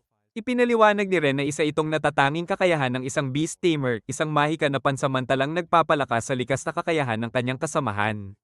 Dati, hindi niya ito magawa dahil kulang siya sa magic power, pero dahil sa dagdag na lakas mula kay Tanya, nagawa na niya ito ngayon. Ilang sandali pa, dumating si Tonya na buhat si Rena at ligtas na ito. Nagulat pa si Tonya dahil ang strengthening skill ay isang nawawalang teknik pero nagagawa rin ito ni Ren. Napakamot na lang si Ren at sinabing kusa lang itong lumalabas sa kanya. Masayang masaya ang lahat sa kanilang tagumpay. Dahil sa ingay, nagising si Rena at tuluyan nang nagkita muli ang magkapatid na sina Sora at Rena. Lubos ang pasasalamat ni Sora dahil kung hindi dahil sa grupo ni Ren, hindi niya alam kung anong kapalaran ang sinapit ng kapatid niya. Saglit na naglaro sa isip ni Ren ang mga posibleng masamang mangyayari, pero agad ding nawala iyon. Sa huli, bumalik sa normal ang dalawang magkapatid, nagbabangayan at nagtatalo na parang walang nangyari. Napansin ni Ren na kahit magkapareho sila ng itsura, magkaibang-magkaiba ang kanilang ugali. Mukhang ayaw na rin ng magkapatid na manatili bilang tagabantay ng barrier, lalo na't ayaw ni Sora na manatili kasama ang mga taong handang isakripisyo ang kanyang kapatid. Gusto rin nilang makita ang mundo sa labas at hindi na lang manatili sa loob ng kagubatan. Pagkarinig nito, inimbitahan sila ni Kanet na sumama sa grupo ni Ren. Hindi naman tumutol si Tonya. Si Ren naman ay nag-alala kung magiging komportable ba ang dalawa sa pakikisalamuha sa mga tao. Pero nahihiyang sinabi ni Sora na hindi ba't sinabi niya rin na may mabubuti at masasamang tao. Kahit hindi pa niya kilala ang iba, gusto niyang maglakbay kasama si Ren. Nang marinig ito, masayang tinanggap ni Ren ang dalawang magkapatid sa grupo. Pagkatapos, hiniling ng magkapatid na magkaroon din sila ng kontrata tulad ni Kanet at Tonya. Nang marinig ito, napaisip si Ren dahil mas komplikado ang Spirit Clan kumpara sa ibang nilalang. Maaari niyang gamitin ang basic taming method pero pakiramdam niya ay lampas ito sa kanyang kakayahan. Para sa kanya, isa itong hamon. Sinimula ni Ren ang paggawa ng contract magic para maitali sina Sora at Rena ng sabay. Sa huli, naging matagumpay ang kontrata pero malaki ang naging kapalit nito sa kanyang enerhiya dahil kabilang sila sa pinakamalalakas na lahi. Dahil dito, napagod si Ren at napahandusay. Mabuti na lang at nasalo siya ni Sora bago pa siya tuluyang bumagsak. Nang makita ito, napuno ng selos sina Kanet at Tonya. Matapos makumpleto ang misyon, personal na pinuntahan ni Ren ang hero team. Itinaas niya ang Shield of Truth na agad ikinamangha ng lahat.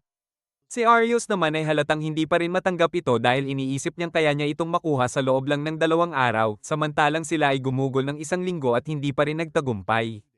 Pinagdudahan pa nga niya na peke ang kalasag. Walang masabi si Ren kaya hinayaan na lang niya silang suriin ito. Sinimula ni Mina ang pag-verify gamit ang mahika at napatunayang 100% tunay ang Shield of Truth. Kahit hirap pa ring paniwalaan ni Arius. Maya-maya, napansin niya ang 2 bagong mukha at nagtaka siya.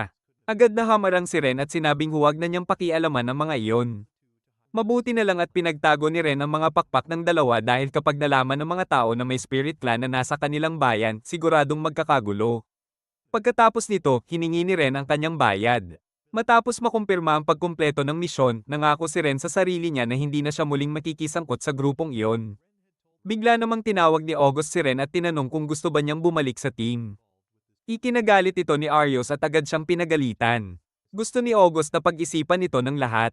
Sa mga nangyari kamakailan, malinaw na kailangan nila ang suporta ni Ren. Saglit silang nag-isip at walang tumutol.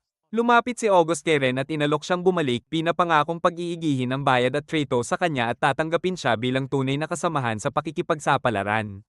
Pero sinabi rin niyang kalimutan na ni Ren ang nakaraan. Dahilan para mapahinto ito. Naramdaman ni Ren na wala pa ring nagbago sa kanila. Napagtanto niyang naging tanga siya noon. Sa sandaling iyon, lumapit sina Kanet at ang iba at pinatibay ang loob ni Ren. Inabot ni Kanet ang kanyang kamay at sinabing hinihintay nila siya. Nang makita na tila tatanggi si Ren, sinubukan pa siyang hikayatin ni August sa pamamagitan ng pangakong katanyagan, mataas na estado, at malaking pera kapag natalo ang Demon Lord. Pero para kay Ren, hindi iyon ang mahalaga. Ang gusto niya ay tunay na mga kasama, at alam niyang hindi pa rin iyon kayang ibigay ng grupong iyon. Ngayon, nasa harap na niya ang mga taong hinahanap niya. Dahil hindi nila siya mapasama, nauwi sa galit at panlalait ang grupo ni Arius. Tanging si Arius ang natahimik at napaisip sa laban nila ni Ren. Ang sakit na naranasan niya ay hindi lang pisikal kundi isang matinding kahihiyan na hindi niya makalimutan. Hindi niya matanggap na natalo siya ng isang tulad ni Ren. Dahil dito, nagtanim siya ng galit at nangakong siya mismo ang papatay kay Ren. Samantala, nag-usisa ang grupo kung bakit tanging mga bayani lang ang kayang tumalo sa Demon Lord. Ipinaliwanag ni Ren na ayon sa alamat, minsang namuno ang Demon Lord sa mundo gamit ang napakalakas na kapangyarihan na hindi kayang labanan ng mga tao.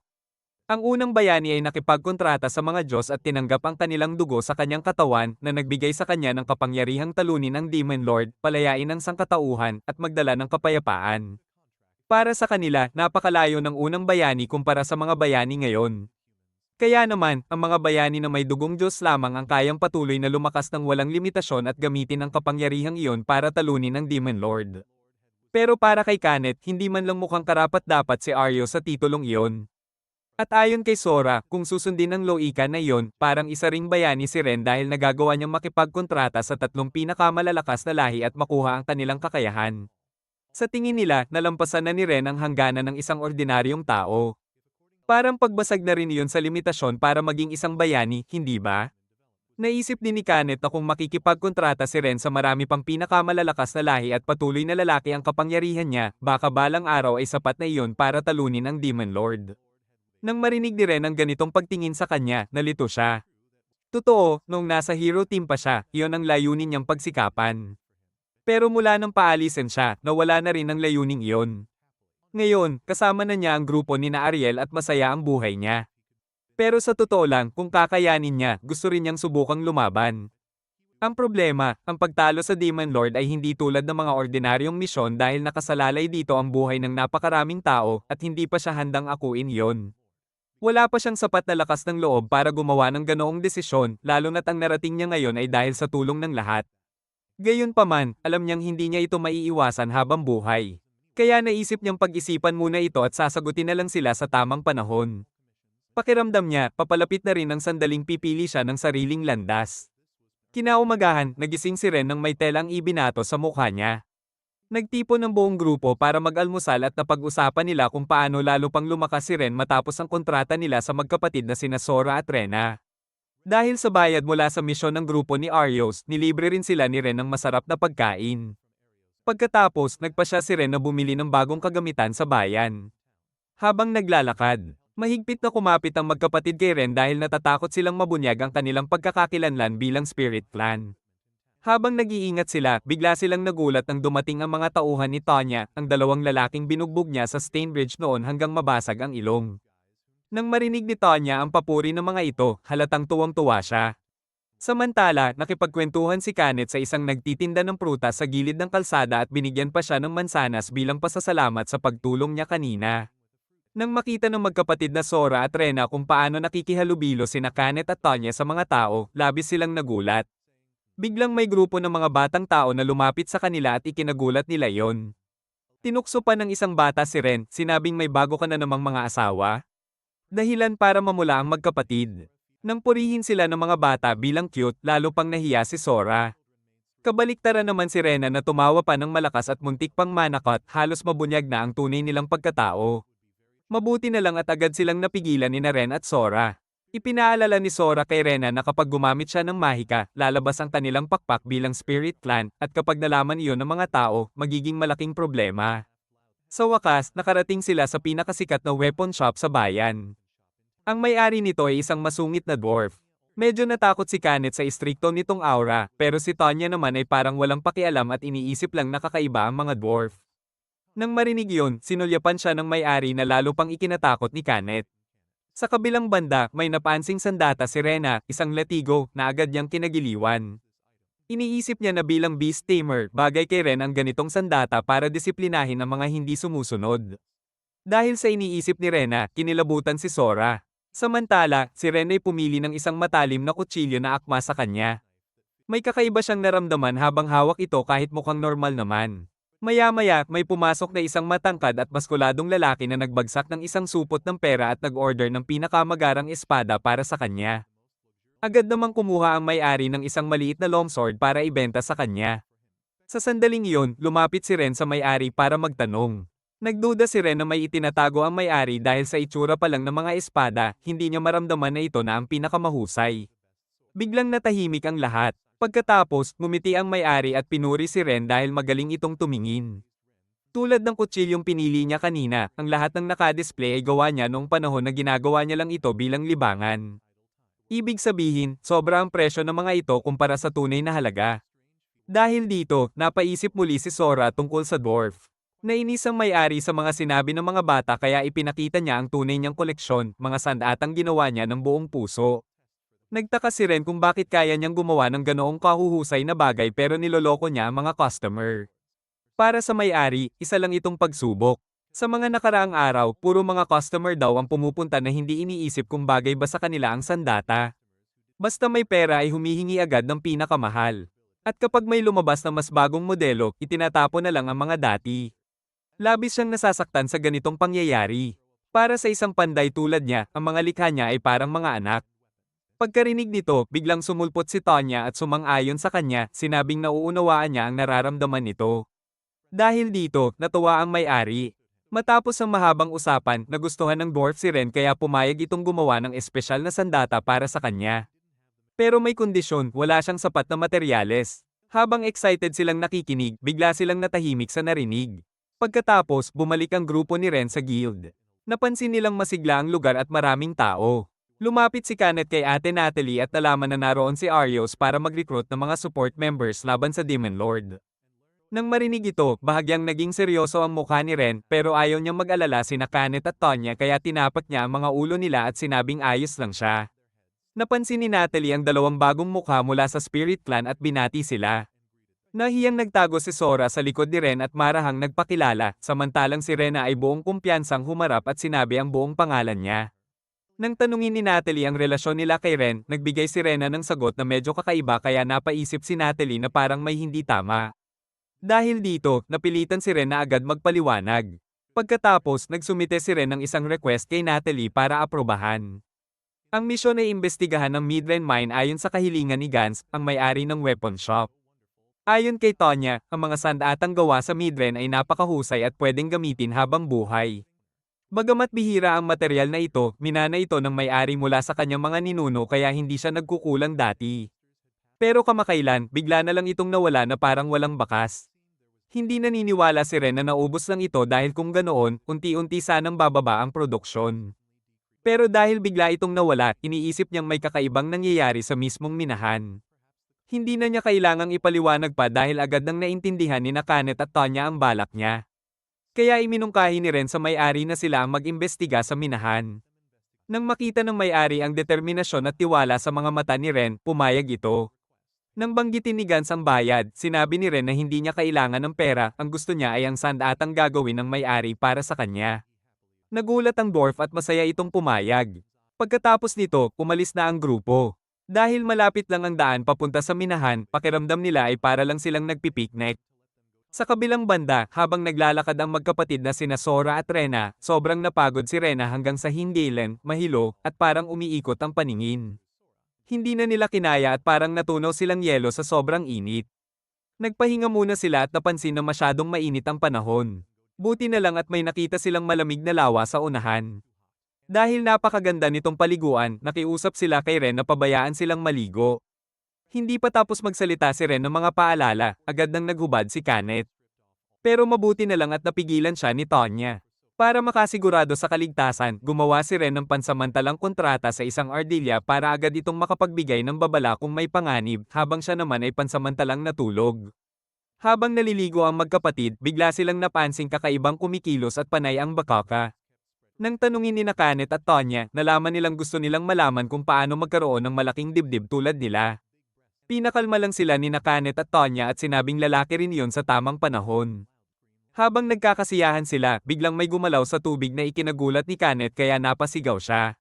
Nagising si Ren at agad tumakbo papunta sa kanila para tingnan ang nangyayari. Yun pala, si Rena lang iyon na nanghuhuli ng isda para takutin si Kanet. Dahil sa biglaang pagdating ni Ren, nagulat ang lahat at agad siyang umiwas ng tingin sa hiya. Pagkatapos, napilitan siyang humingi ng paumanhin sa magkapatid. Sa halip na magalit, natuwa pa sina Kanet at Tonya dahil nag-alala siya at agad tumakbo papunta sa kanila. Pinatawad si Ren at naging maayos ulit ang lahat. Sa wakas, matapos ang aberya, narating nila ang Maiden Mine. Nagtago muna sila sa isang lugar para magmasid. Ayon kay Ren, mukhang may ilegal na pagmimina sa lugar at ang galaw ng mga ibon sa himpapawid ay tila nagbibigay ng senyales sa kanilang amo. Gaya ng inaasahan, napansin sila ng mga ilegal na minero at agad silang hinarap ng agresibo. Napagtanto ni Ren na kailangan na rin nilang lumabas at harapin ang mga ito kaya sinabihan niya ang mga kasama na maghinay-hinay. Pero dahil sumobra ang lakas nila, agad nilang napabagsak ang mga kalaban at nawalan ng malay ang mga ito kaya hindi na sila nainteroga ni Ren. Biglang nagmungkahi si Sora na kaya niyang silipin ang alaala ng mga ito gamit ang mahika. Ginamit ng magkapatid ang kanilang kakayahan at napatunayang tama ang hinala ni Ren, mga adventurer ang mga ito na sangkot sa ilegal na pagmimina. Matapos makatulong, humiling ang magkapatid na tapikin din sila sa ulo bilang gantimpala tulad ni Kanet at Tonya. Wala nang nagawa si Ren kundi pagbigyan sila at tuwang-tuwa ang dalawa. Sa pagkakataong ito, mag-i-infiltrate na sila sa loob ng minahan at binalaan sila ni Ren na maghanda kung sakaling mabunyag ang kanilang pagkakakilanlan dahil may nagmamasid sa kanila mula sa himpapawid. Sigurado siyang may kalaban din silang isang beast tamer. Pagpasok pa lang nila sa loob, agad silang sinalubong ng isang magic fireball. Buti na lang at naipagtanggol iyon ni Sora at Rena. Gusto ng magkapatid na matapos agad ang laban para muli silang mapurihan ni Ren kaya mabilis silang kumilos, kasama sina Tonya at Kanet na tumulong din. Samantala, si Ren ang humarap sa natitirang kalaban. Kahit nahuli na sa ilegal na gawain, hindi pa rin ito sumuko at sinubukan pang saksakin si Ren pero agad itong napabagsak. Kahit ganon, hindi pa rin ito sumuko at nag-summon pa ng isang B-rank monster na behemoth para lumaban.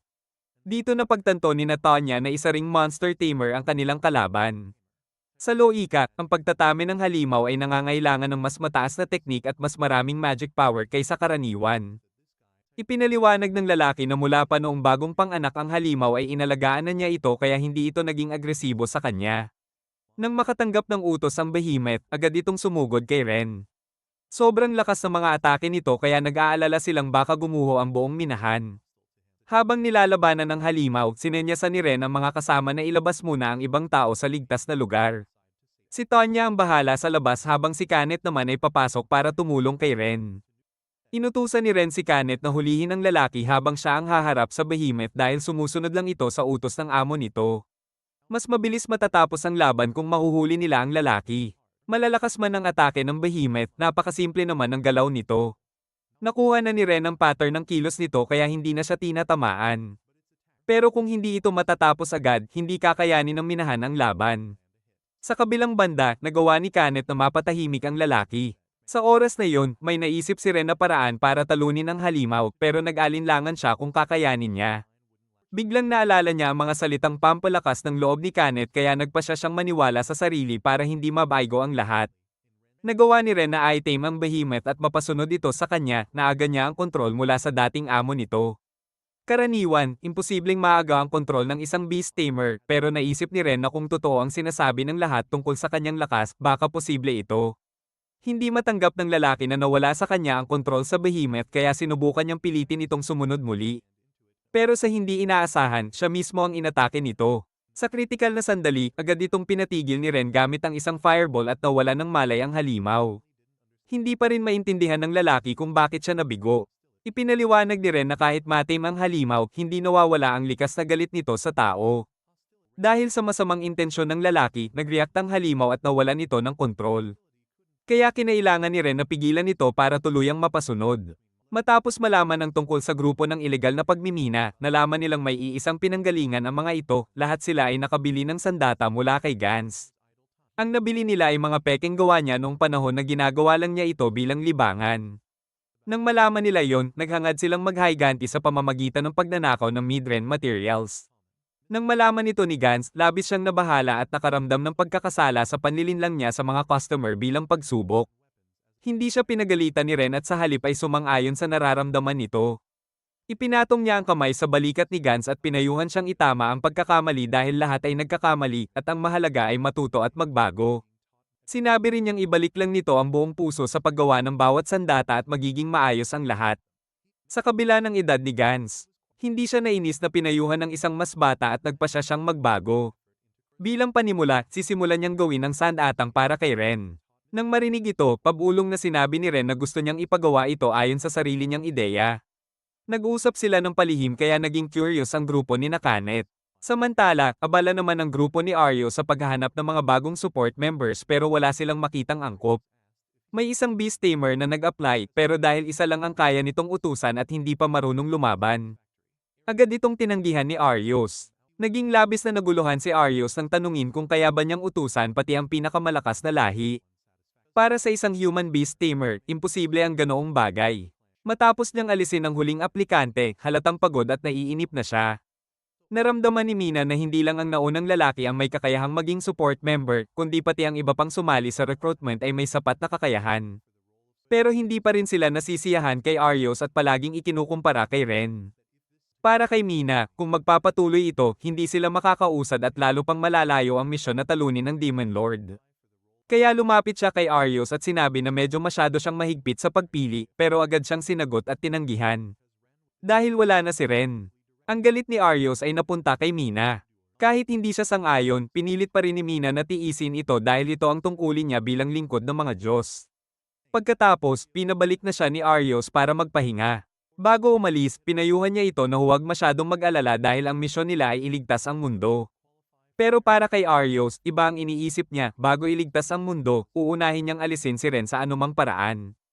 Kinabukasan, pumunta si Ren sa guild at tinanong kung ano ang nangyari sa mga ilegal na minero sa minahan ni Gans. Ipinaliwanag ni Natalie na tinanggal ang kanilang adventurer status at ginawa silang forced laborers bilang parusa dahil napakalala ng krimen nila sa illegal mining at pag-aalaga ng halimaw. Para kay Natalie, sapat na iyon bilang kaparusahan. Lumabas si Ren na may mabigat na pakiramdam at ipinaalam kina Sora at Rena ang nangyari. Pagkatapos, isinama niya ang dalawa sa food market at binilhan sila ng hotdog. Dahil masarap ito, agad nila itong naubos at kalaunan ay nagsisipa sila. Maya-maya, tinanong ni Rena si Ren kung ano ang nagbago sa kanya matapos niyang makipagkontrata sa kanila dahil mayroon na siyang physical enhancement mula kay Kanet at enhancement magic mula kay Tonya. Gusto nilang malaman kung ano ang natanggap niya mula sa Spirit Clan. Pero kahit sila ay sabik sa sagot, sinabi ni Ren na hindi rin niya alam kung may nagbago ba sa kanya, dahilan para maguluhan at mataranta ang magkapatid. Sigurado sila na dapat natanggap niya ang ultimate magic ng kanilang lahi, isang lihim na teknik na higit pa sa high class at super class magic at tanging Spirit Clan lamang ang nakakagamit. Kahit hindi pa ito nagagawa ni Sora at Rena, umaasa silang matatanggap ito ni Ren. Pero sa halip, habang mas tumatagal ang usapan, mas lalo lang nalilito si Ren at nadismaya ang magkapatid dahil tila wala siyang natanggap na katulad ng ibang kontrata. Tinawag pa nila ang sarili nilang failed familiars, na lalo pang ikinagulo ni Ren. Dahil dito, marahan niya silang pinatahan at hinaplos ang ulo para pakalmeyin. Nagtaka ang dalawa kung bakit ganoon na lang ang tiwala sa kanila ni Ren, lalo na't dati silang iniwan ng kanilang nayon at nakaranas ng masasamang bagay. Para sa kanila, ibang-iba si Ren dahil kahit may malalakas na kasama na siya, gusto pa rin niya sila sa tabi niya. Kaya umupo si Ren at ipinaliwanag ng maayos ang lahat.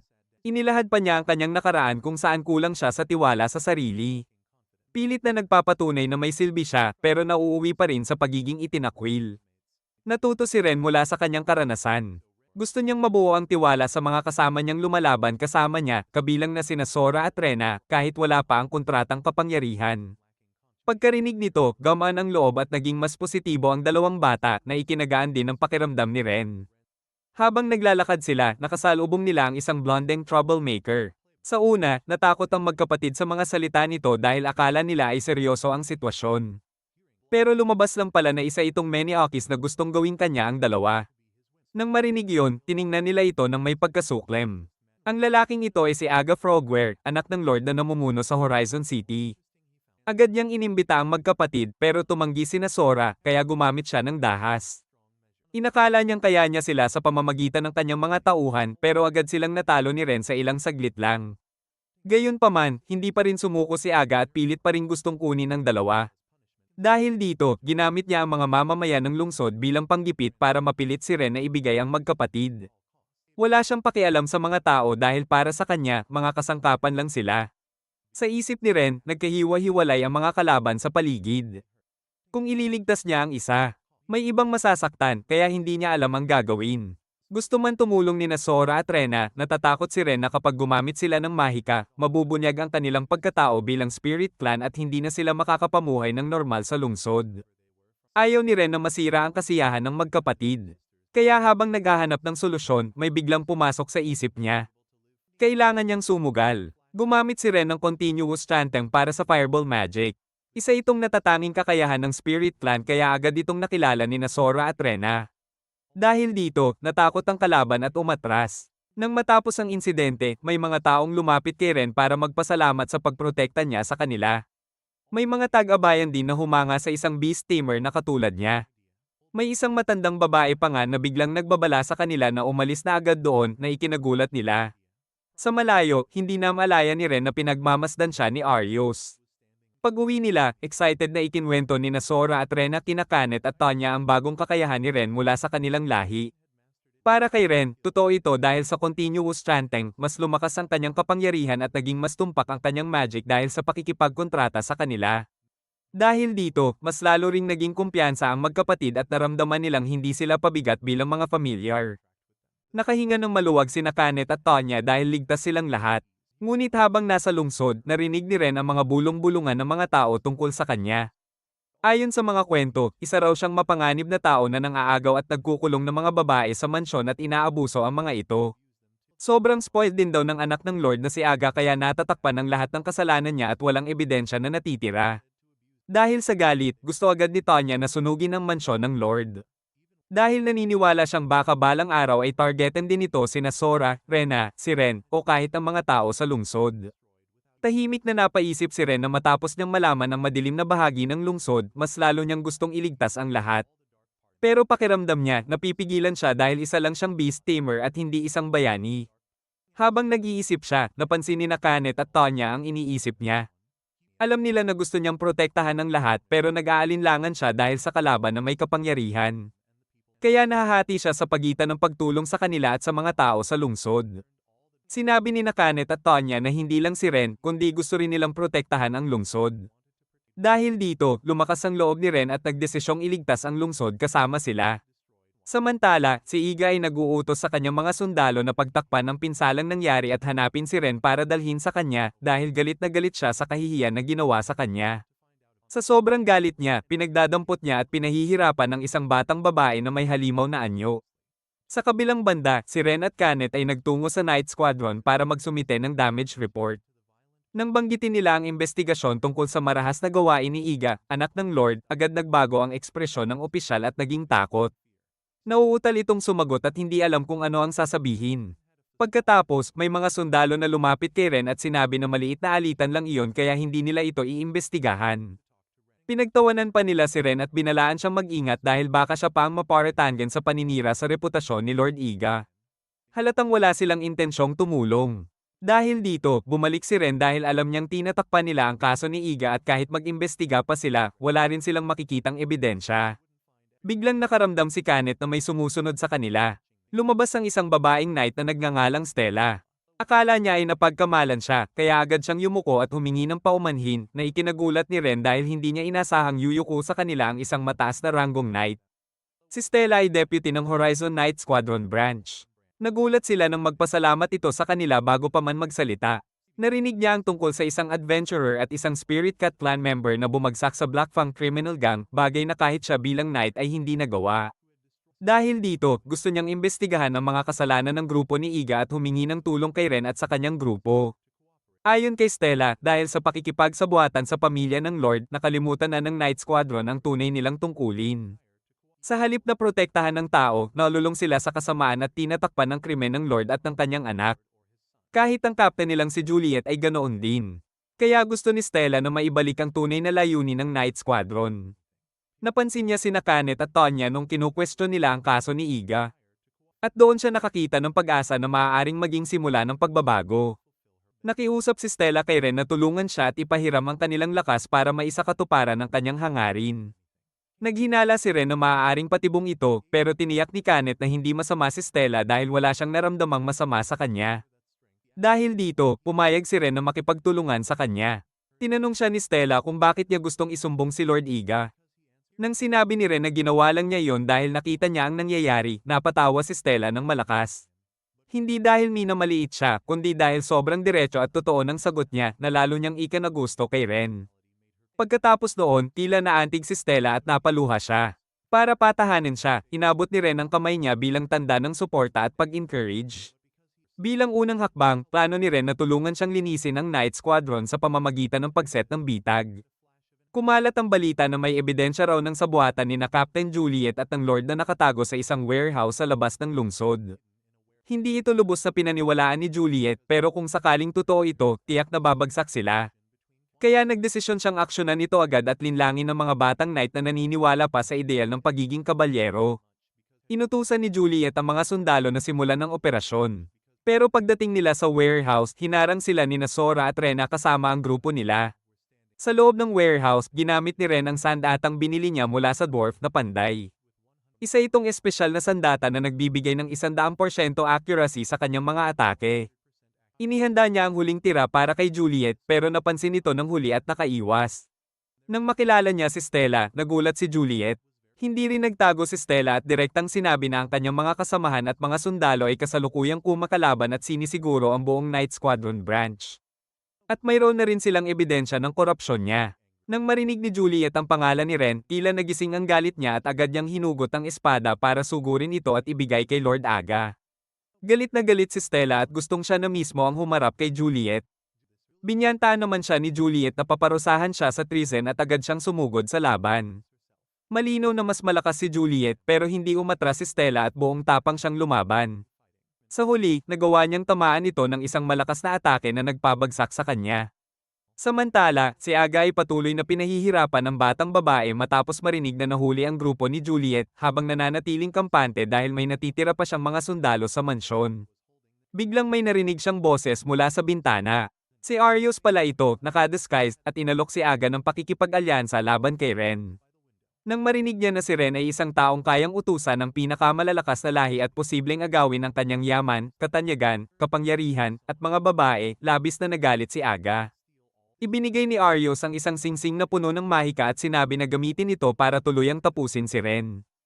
Ang lumalalim na galit at negatibong emosyon ni Aga ay lalong nagpalakas sa singsing na ikinatuwa ni Arios dahil mas magiging malakas ito. Sa kabilang banda, si Stella, na ngayon ay pansamantalang namumuno sa Night Squadron, ay naglunsad ng investigasyon at pinangunahan ng mga sundalo sa mansyon ng Lord. Inanunsyo rin niya ang pag-aresto kay Juliet dahil sa korupsyon. Pero tinanggihan ang kanyang kahilingan at hinarang siya ng mga sundalo. Dahil dito, nag-armas ang grupo ni Stella at naghanda sa labanan, kasama ang suporta ni Kenneth at Tonya sa loob ng mansyon. Mula sa labas, pinagmamasdan ni Aga ang kaguluhan at pinagtatawanan sila. Nakita rin niya ang pagpasok ni Sora at Rena kasama ang mga pinakamalalakas na kasamahan ni Ren at plano niyang gamitin ang singsing para sirain ang kanilang mga kontrata at kontrolin sila habang siya ang magiging bagong amo nila. Sa loob, matagumpay na nakagawa si Ren ng diversion at nakapasok sa mansyon. Ang misyon nila ay iligtas ang mga bihag. Pero dahil sa ingay ni Rena, natatakot sina Sora at Ren na baka sila ay mapansin at mapahamak agad. Pagkatapos noon, gumamit sina Rena at Sora ng search magic para hanapin ang mga tao. Kapag may nakita silang tao, agad nila itong inililipat sa ligtas na lugar gamit ang teleportation. Sa ganitong paraan, nakapagsagawa ng diversion ng grupo ni Kenneth at nagamit nila ng maayos ang kanilang kapangyarihan. Ang plano nila ay hulihin ang mag-amang Panginoon. Makuha ang ebidensya ng katiwalian at pabor sa kanila ang magiging resulta ng laban. Sa puntong ito, nakaramdam si Ren ng kakaiba dahil kung tao ang nahuli, dapat ramdam niya ang malaking magic power sa basement. Pero ang nararamdaman niya ay hindi tao. Isang napakalakas na presensya na kapantay ng kapangyarihan ng magkapatid. Hinala ni Ren na isa rin ito sa pinakamalalakas na angkan pero hindi niya maintindihan kung bakit may ganito sa lugar na ito. Iniwan ni Ren sina Sora at Rena para magpatuloy sa paghahanap. Habang siya ay pupunta para tukuyin ang pinagmumulan ng magic power dahil sa sitwasyong ito, hindi maaaring balewalain ang hindi kilalang presensya.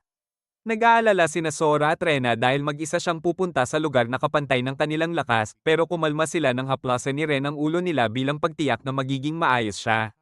Nakaramdam din si Ren ng guilt dahil para mailigtas ang lahat na ipakita ang kanilang pagkakakilanlan. Tumayo si Rena at sinabi sa kanya na kung hindi siya makakabalik ng ligtas, parurusahan siya nito sa pamamagitan ng 100 headpats. Nagpatuloy si Ren sa pag-imbestiga at hindi sinasadyang pumasok sa isang silid na pinaghinalaan niya.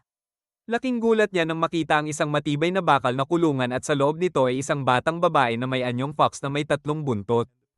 Hindi siya nagkamali, isa ito sa pinakamalalakas na angkan, ang God Clan. Agad niyang sinira ang lock at lumapit para tulungan ang bata, pero natakot ito. Ang batang babae na nagngangalang Nena ay narinig na kaalyado niya si Ren kaya napaiyak siya at mahigpit na yumakap sa kanya. Si Nena ay mula sa God Clan, isa sa pinakamalalakas na angkan, at dati ay namuhay ng masaya sa isang nayon kung saan inaalagaan siya ng mababait na tao. Isang araw dumating si EGA at binago ang buhay ni Nena. Pinilit siyang gawing bihag at ginamit bilang panakot na kung hindi siya susunod ay paparusahan ng mga taga-nayon. Dahil sa takot, sumunod siya at pinasuot sa kanya ang slave collar na may malakas na mahika. Mula noon, pinahirapan at inabuso siya ni EGA para sa sarili nitong kasiyahan. Tinangka siyang iligtas ni Ren ngunit sinabi ni Nena na napakalakas ng mahika ng collar. Tiniyak ni Ren na mapagkakatiwalaan siya kaya pumayag si Nena at naghintay. Sinubukan ni Ren gamitin ang Stealing Dominion Magic pero napakahirap basagin ng collar at nasasaktan siya. Nakita ito ni Nena at lalo niyang sinisi ang sarili. Biglang naalala ni Ren na hindi lang sariling lakas ang meron siya kundi pati lakas ni Kanet, Tonya, Sora, at Rena. Pinagsama niya ang kapangyarihan ng lahat at ginamit ang magic hanggang sa tuluyang mabasag ang collar ni Nena. Sa labas ng lungsod, patuloy ang labanan ng grupo ni Kanet at ng mga sundalo. Dahil hindi nila matalo ang grupo, kumuha ang kalaban ng mga hostage mula sa basement bilang panangga. Sa kabilang panig, natapos na nina Sora at Ra ang natitirang kalaban at nailipat na sa ligtas na lugar ang lahat ng hostage. Naiwan na lamang ang labas ng laban sa kanila at si Stella ay handang sumugod sa mansyon upang hulihin ang mag-amang Panginoon. Sa loob ng mansyon, nakita ng Panginoon na lumalala ang sitwasyon kaya tumakbo siya upang ipaalam ito sa kanyang anak. Sinabi ni Iga sa kanyang ama na mauna itong tumakas habang siya naman ang may iwan para sirain ang ebidensya ng katiwalian. Nang makapasok ang lahat sa mansyon, kakalabas lang din ni Ren matapos iligtas si Nena. Laking gulat ng lahat nang makita na isa na naman sa mga kabilang sa pinakamalalakas na angkan ang naroon. Dahil dito, muli nilang pinagsabihan si Ren dahil parang lagi na lang siyang nasasangkot sa mga babae. Nalito si Ren at hindi alam kung paano sa isigat dahil tila lagi siyang napapagitna sa ganitong sitwasyon. Naramdaman din ni Sora na kakaiba ito dahil ang God Clan ay itinuturing na sinasamba ng mga tao at bihirang magpakita sa kanila, pero ngayon ay naroon si Nena. Si Kanet ay mukhang interesado sa malambot na balahibo ni Nena.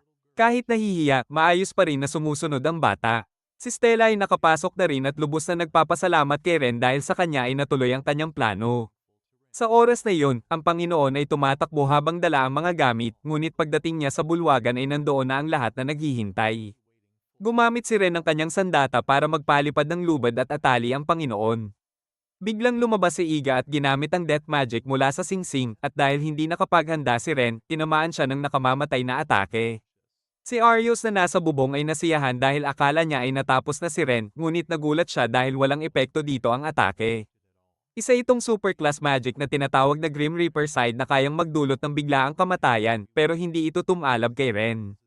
Lalong humanga ang grupo ni Kanet dahil kaya niyang tiisin ang lahat ng uri ng magic. Pero may naisip si Rena at pinagsabihan si Ren na subukan ng poison smoke sa sarili niya. Pinagalitan siya ni Sora dahil sa pagiging padalos-dalos dahil hindi dapat sinusubukan ng ganitong bagay sa master. Nagtaka si Rena kung bakit isang skill lang ang nakuha ni Ren mula sa contract nila, kaya inakala niya na marahil ito ang kakayahang mag-nullify ng abnormal status effects. Kaya pala walang epekto ang poison kanina. Nasiyahan siya sa kanyang hinala at natuklasan ang bagong skill ni Ren. Naiinis si Sora dahil ginamit si Ren bilang eksperimento nang hindi nila napag-usapan. Dahil dito, natakot at nanginig si Nena. Samantala, si Iga ay lubos na nabigo at hindi makapaniwala na natalo siya. Tulad ng sinabi ni Arios, kinuha raw ni Ren ang lahat mula sa kanya kaya lalo pang lumakas ang galit na nagpapalakas sa kapangyarihan ng singsing. Ang itim na enerhiya ay kumalat sa katawan ni Iga at may kasamang mabahong amoy. Nilamon siya ng lilang enerhiyang iyon at muling nabuhay ang lahi ng demonyo, ang parehong nagwasak sa nakaraan ni Ren. Ang bagong gising na demonyo ay naging interesado, ngunit dahil kulang ang tao sa lugar, lumipad ito patungo sa lungsod upang umatake sa mga sibilyan. Naramdaman ni Ren na delikado ito kaya natakot siyang baka mapahamak ang mga tao sa bayan. Ngunit nang lumingon siya, nakita niya ang kanyang tunay na mga kasamahan na handa na ring kumilos. Nagkaunawaan sila at nagplano agad. Inutusan ni Ren si Stella na protektahan ng mga sibilyan at si Nena. Ngunit hinawakan ni Nena ang manggas ni Ren at ipinakita na gusto rin niyang tumulong. Alam ni Ren na ayaw niya sa labanan kaya pinakalma niya ito at sinabing maghintay na lang siya ng maayos. Tumakbo ang grupo ni Ren patungo sa bayan para pigilan ang demonyo. Tinawanan ng demonyo si Ren at naging interesado sa kanya. Nang magpakita ito ng kahinaan, sabay na umatake sina Kanet at Tonya. Gumamit si Ren ng binding rope para pigilan ito at binigyan ng pagkakataon si Rena para maghanda ng magic na matagumpay nilang ginamit para makapagdulot ng matinding pinsala sa kalaban. Ngunit sa totoo lang, tila walang epekto ang kanilang mga atake. Sa harap ng 5 kalaban laban sa isa, at kasama pa ni Ren ang 4 sa pinakamalalakas na angkan, nagtanong ang demonyo kung pwede siyang tumawag pa ng mga kapatid para salubungin sila. Pagkatapos, nag-summon siya ng napakaraming halimaw na tinuring niyang mga cute na tagasilbi. Pero para sa grupo ni Kanet, mga maliliit na kalaban lang ang mga ito. Ang hindi nila inaasahan, kaya palang mag-summon ng demonyo ng walang katapusang mga halimaw. Muling sumugod si Kanet ng matindi, pero tinamaan siya ng atake ng demonyo at tumilapon sa lupa. Dahil sa galit, ginamit ni Tonya ang Dragon Breath para lumaban. Samantala, sina Sora at Rena ay agad na ginamo si Kanet. Ngunit mukhang hindi kinaya ng Dragon Breath ni Tonya ang lakas ng demonyo kaya nawalan din siya ng malay. Nagsimulang magpakawala ang demonyo ng mga atakeng sumisira sa mga bahay sa lungsod. Paulit-ulit na gumamit ng magic ang grupo ni Ren para umatake muli. Gumamit si Ren ng enhancement magic sa maraming target, kasama sina Kanet at Tonya. Pareho silang sumugod ulit ng buong lakas pero walang epekto ang kanilang mga suntok. Mas lalo pang dumami ang halimaw na pinalibutan ng grupo ni Ren. Iniwan ng demonyo ang mga nasasakupan niya at lumipad sa langit balak wasakin ang buong paligid. Mabilis na nagpakawala si Tonya ng Dragon Fire para pansamantalang mapigilan ito. Sa sandaling iyon, may naisip si Ren na gusto niyang subukan, pero alam niyang malalagay sa panganib ang mga sibilyan kung gagawin niya iyon. Kaya nagboluntaryo sina Sora na tulungan siya sa paglikas ng mga tao gamit ang teleportation magic. Habang ginagawa iyon, ang grupo ni Ren ang haharap sa demonyo. Sinabi nila na huwag mag-alala si Ren tungkol sa kanilang pagkakakilanlan dahil alam na ito ng mga nailigtas na tao sa mansyon. Matapos ang plano, naghiwalay ang bawat grupo para gawin ang kanilang tungkulin. Samantala, patuloy na nagdedebate ang hero group ni Arios kung sasali ba sila sa laban dahil narinig nilang may demonyo at ang mga demonyo ay mga taga-unang hanay ng Demon Lord. Tinanggihan ni Arios ang paglahok at sinabi na ang tunay nilang kalaban ay ang Demon Lord, kaya huwag na silang makialam. Gusto sana magreklamo ni Mina at August pero nag-aalangan sila dahil kay Ariel. Kasabay nito, pumasok din sa laban ng hukbo ni Stella para protektahan ang mga sibilyan. Hindi niya pinayagan ng pag-atres dahil tungkulin nilang protektahan ang lungsod at ang mga tao. Biglang dumating sina Sora at Rena na hingal at humingi ng tulong para sa evacuation. Agad na pumayag si Stella at ang kanyang mga sundalo. Pagkatapos marinig ang plano, umalis sila at iniwan si Nina sa grupo ni Sora para bantayan. Patuloy na lumaban sina Kanet at Tonya para iligtas ang mga sibilyan mula sa mga halimaw at binubuksan ng daan para makapasok sila sa teleportation magic ni Sora. Pero dahil galit at takot, hindi agad nagtitiwala ang mga tao sa grupo ng Spirit Clan dahil dati silang kinamumuhian ng mga tao. Natatakot sila na baka delikado ang Magic Circle. Sa puntong ito, mukhang nalungkot sina Sora at Rena. Biglang nakilala sila ng may-ari ng hotdog shop na dati nilang nakasama at lumapit ito. Masayang ngumiti ang matanda at nagboluntaryong mauna sa pagpasok sa Magic Circle. Sumunod din ang batang babae na nakilala nila sa bayan at iba pang mga taong nailigtas nila sa mansyon. Unti-unti, matagumpay na na-teleport ng magkapatid ang mga tao sa ligtas na lugar. Bago pa nila mailikas ang lahat, may sundalo na nagulat na papalapit na ang mga halimaw. Inabot ni Rena ang responsibilidad ng magic sa kanyang kapatid at siya naman ay sumugod upang tumulong sa labanan. Sa pakikipaglaban sa walang katapusang agos ng mga halimaw, halos maubos na ang lakas ni Kanet at Tonya. Mabuti na lang at dumating ang adventurer group na minsang nasermonan ni Tonya at sumama upang tumulong sa kanila. Kasama rin ang Horizon Adventurer Team na itinuring itong special commission para suportahan ang grupo ni Ren. Sa pagkakataong iyon, gumanap sila bilang mga kabalyero na humahadlang sa mga halimaw na sumasalakay sa lungsod. Dahil hindi sumali ang hero team ni Ariel, inakala ni Natalie na magiging napakahirap ng laban na ito. Maging si Mr. Gonza, ang kilalang weapon shop owner sa lungsod, ay nag-alok ng mga sandata para sa laban. Lahat ng iyon ay personal niyang gawa at pinaghirapan. Nagkaisa ang lahat para protektahan ng Horizon City at buksan ang daan para sa grupo ni Ren. Si Nena, habang nakikita ang mga nakatatandang nagsusumikap protektahan ng isa't isa, ay nakaramdam ng lakas ng loob. Kahit natatakot siyang masaktan o makasakit ng iba, nagbago ang kanyang pananaw habang nakikita ang laban ng lahat. Habang papalapit, naramdaman ni Ren na malayo pa rin sila sa demonyo. Iminungkahi ni Kanet na gawing dragon si Tonya para lumipad pero hindi ito posible dahil mahihirapan siyang kumilos sa ganoong porma sayon at magiging target lang siya. Kahit ang teleportation magic ni Sora ay hindi sapat. Ngunit alam nilang may isa pang may pinaka-accurate na teleportation ability, ang God Clan. Sa oras na iyon, dumating si Nena at niyakap si Ren. Naalala ni Nakanet at Tonya na ang God Clan ay may espesyal na kakayahan na hindi taglay ng ibang malalakas na angkan. Ang control sa space para sa instant teleportation. Tinanong ni Ren si Nena kung makakatulong siya, at kahit nahihiya, pumayag ang bata na ibahagi ang kanyang kapangyarihan. Sina Kanet at Tonya ang haharap sa mga halimaw sa lupa, habang sina Ren at Nena ay susubok na makalapit sa demonyo. Gumamit si Ren ng armor weapon ni Mr. Gonza para umiwas sa mga atake habang gumagalaw. Nang magpakawala ang demonyo ng malaking magic attack, agad gumamit si Nena ng instant teleportation para ilipat si Ren sa harap nito na ikinagulat ng kalaban.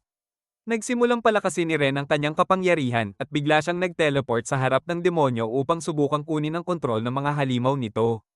Hindi makapaniwala ang demonyo na kaya itong agawan ng kapangyarihan ng isang tao. Nang tanungin siya kung sino siya, ngumiti si Ren at sinabing isa lang siyang normal na beast tamer. Galit na galit ang demonyo at sinira ang binding magic ni Ren, saka umatake, pero sa hindi inaasahan, ang mga halimaw nito ay tumalikod at siya mismo ang inatake. Dahil dito, unti-unti siyang naglaho sa space. Kahit hindi niya inaasahan ang nangyari, naging interesado siya kay Ren at tinanong pa ang pangalan nito bago mawala, pero hindi siya sinagot ni Ren. Sa huli, natapos ang laban at si Nena ay napagod at nawala ng malay sa void, ngunit nasalo sila ni Tonya ng ligtas. Muling lumiwanag ang Horizon City at unti-unting bumalik ang sigla nito. Pagkatapos ng insidente, tuluyang bumalik sa normal ang lungsod. Si Stella ay opisyal ng naging kapitan ng Night Squadron at naniniwala si Ren na kaya nitong baguhin ito para sa ikabubuti.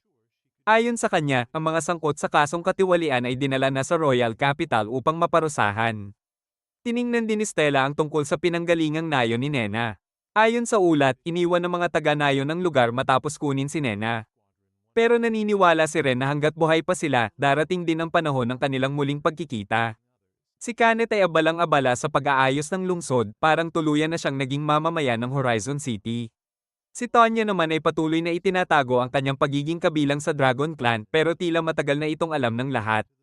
Sina Sora at Rena ay unti-unti ring nasanay sa pamumuhay sa lungsod at madalas bumibisita sa hotdog shop ng matandang lalaki para kumain ng merienda. Kahit na nailigtas ni Ren ang lahat at itinuturing siyang bayani, hindi niya magawang tawagin ang sarili niyang bayani dahil para sa kanya, isa lang siyang ordinaryong beast tamer na makikita kahit saan. Madalas siyang sinasabihan ng grupo ni Kanet dahil sa kanyang pagiging humble at pagtanggi sa papuri. Matapos tumulong sa laban, nais din ni Nena na maging bahagi ng lakas ni Ren tulad ng iba. Naiintindihan ito ni Ren, pero dahil nakapag-form na siya ng contract sa iba, nag-aalangan siya kung kakayanin pa niya. Gayunpaman, nang makita niya ang mga mata ng lahat, nagdesisyon siyang sumubok pa rin. Ilang minuto lang ang lumipas at matagumpay na nakabuo si Ren ng kontrata kay Nena. Agad siyang niyakap ni Nakanet at Tonya habang tuwang-tuwa sa bagong Little Beast Girl. Maging sina Sora at Rena ay masaya dahil matagal na nilang gustong magkaroon ng nakababatang kapatid na cute. Pagkatapos ng reunion, nagtungo ang grupo ni Ren sa guild at nakita nila si Stella. Nagtaka sila kung bakit naroon ang Night Squadron Captain sa Adventurers Guild. Ipinaliwanag ni Stella na mula ngayon, magtutulungan na ang Adventurers Guild at Night Squadron para sa seguridad ng lungsod, kaya magkasama na silang mag-uusap at magplaplano. Masaya ang lahat dahil patungo ito sa magandang direksyon. Lubos na nagpapasalamat si Stella dahil sa tulong ni Ren at ng kanyang grupo, natupad niya ang hangarin niyang ibalik ang Night Squadron sa dating layunin nito. Sa pagkakataong iyon, sinabi rin ni Natalie na may mahalaga siyang anunsyo. Ginamit niya ang pagkakataon para i-promote si Ren bilang rank C adventurer. Naramdaman ni Ren na parang sobra naman ang pagtaas sa kanya dahil kaka-promote lang niya sa rank E pero may sapat na dahilan si Natalie para sa mabilis na pag-angat ng kanyang rank at iniisip pa niyang gawing rank A agad si Ren dahil sa kanyang kakayahan, kasama pa ang malaking reward na pera. Dahil biglang gama ng pakiramdam niya sa pera, nagpa siya si Ren na yayain ang lahat na kumain ng masarap. Napansin ni Natalie si Nena at tinanong kung sino ito. Agad na ipinakilala ni Ren si Nena bilang bagong kasamahan nila. Hindi napigilan ni Natalie na yakapin ang bata, pero nang masdan niya ng maigi, napagtanto niyang ito ay mula sa God Clan kaya natigilan siya. Pabulong niyang tinanong si Ren kung magagalit ba si Nena dahil sa pagyakap niya. Nang sabihing hindi naman, muli niya itong niyakap. At sumunod na rin ang iba pang mga babae na gustong alagaan si Nena. Pagkatapos noon, napag-usapan ng grupo ni Ren ang tungkol sa kanilang sitwasyon dahil masyado nang dumami ang miyembro ng team at ang kasalukuyang inuupahang silid ay masikip na para sa lahat. Nang marinig ito, iminungkahi ni Natalie na maaari nang bumili si Ren ng bahay. Ipinaliwanag niya na may mga rekomendasyon ang guild para sa mga bahay at mayroon ding financial subsidies, lalo na para sa mga adventurer na may tunay na lakas at gustong manatili sa lungsod. Ang kanyang tingin ay tila sinasabi na ayaw niyang umalis ang grupo sa Horizon City. Tinanong ni Ren ang opinyon ng lahat at nagkasundo silang manatili sa lungsod. May naipon na rin si Ren at dahil may dagdag pang subsidy mula sa guild, nagdesisyon siyang pumirma ng kontrata para bumili ng bahay. Matapos tingnan ng maraming bahay sa lungsod, hindi nagustuhan ng magkakapatid ang mga nakita nila. Hanggang sa ipinakilala ni Natalie ang huling bahay. Komportable ito at presko ang paligid. Kaya agad nila itong nagustuhan. Gawa sa kahoy ang bahay at may malawak na hardin ayon sa gusto ni Kanet at Sora. May higit 10 kwarto rin na kasya ang malalaking kama ayon sa request ni Tonya at kumpleto rin ang kusina at banyo na gusto ni Rena at Nena. Pasok din ito sa budget ni Ren. Tumayo si Tonya at tinanong si Natalie kung bakit hindi ito agad ipinakita. Napaisip si Ren na may kakaiba sa nangyayari. Nagulat si Natalie at umatras at nang mapansin niyang nakatuon sa kanya ang lahat, napilitan siyang magsabi ng totoo, may isang babaeng nakaputi na palaging nagpapakita roon. Nang marinig ito, natakot si Kanet at nagtago sa likod ni Ren. Disappointed si Tonya dahil isang miyembro ng strongest clan pero takot sa multo, kaya siya pa ang kailangang pakalmayan ng maliit na squirrel. Sa pagkakataong ito, seryosong nakinig ang lahat sa kwento ni Natalie. Ayon sa kanya, may mga nangyayaring kakaiba tulad ng pagpapalit ng unan pagkatapos matulog, pagpapalit ng mainit na tubig sa malamig na tubig sa paliligo, pagpapalit ng asukal at asin sa pagkain, paglalagay ng bulok na itlog sa sapatos, at pati natirang curry na ipinapahid sa mga sinampay na damit. Nang marinig ito, lalo pang natakot si Kanet at napakurba ang kanyang buntot. Kahit may kaunting pag-aalinlangan, alam nilang sayang kung palalampasin nila ang bahay na iyon. Kaya iminungkahi ni Ren na suriin muna nila ito ng personal bago magdesisyon. Pumasok ang grupo ni Ren sa bahay.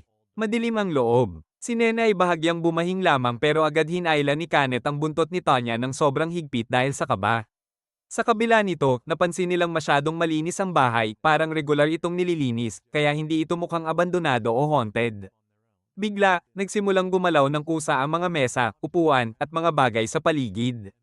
May boses ding tila nagpapalaya sa kanila. Si Kanet, natakot sa multo, ay nagtakbuhan ng walang direksyon. Biglang lumitaw ang isang babaeng naka-maid outfit na tila multo at humihiling na umalis sila. Gumamit ng magic sina Sora para subukang patahimikin ito, ngunit nanatiling lumilitaw ang babae kahit nakabitin pa siya sa kisame. Nag-usap ang magkapatid kung anong klase ng magic ang gagamitin dahil baka masira pati ang bahay kung sobra ang lakas. Naging mas natatakot ang multo pero patuloy pa rin sa paggulo para paalisin sila. Napansin ni Tonya na mukhang hindi marunong umatake ng maayos ang multo, kaya napagtanto nila ang kahinaan nito at tinukoy ito. Lalo itong nainis, pero nang makita nitong takot na takot si Kanet, bigla nitong iniluwa ang ulo mula sa ilalim ng sahig para takutin siya, dahilan para magpanik si Kanet at tumakbo ng tumakbo. Dahil sa sobrang takot ni Kanet, hindi niya sinasadyang umatake at napiunit ang damit ng multo gamit ang kanyang mga kuko. Dahilan para lalo itong maguluhan. Napansin din ni Tonya ang kahinaan nito na kahit espiritu, maaari pa ring masaktan ng soul body kapag tinamaan ng physical attack. Habang lumalala ang takot ni Kanet, nagbago ang sitwasyon at ngayon ang multo naman ang natakot.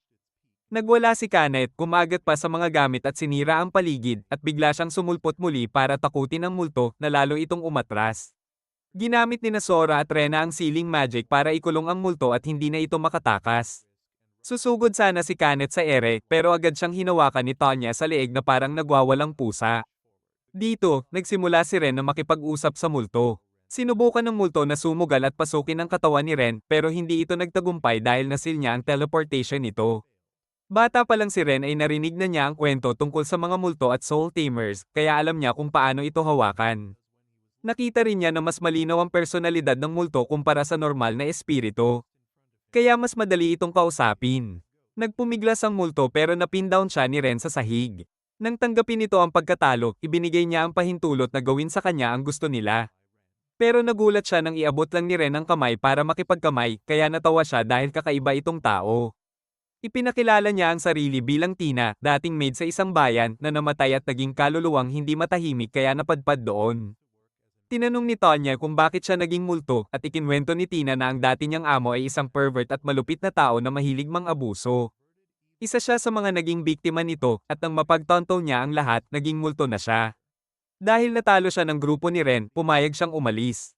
Tinanong ni Ren si Kanet kung ano ang tingin niya, at sinabi nito na kahit natatakot siya, kung kasama niya ang lahat ay kakayanin niya. Kaya humingi si Ren ng pahintulot kay Tina na payagan silang manatili sa bahay.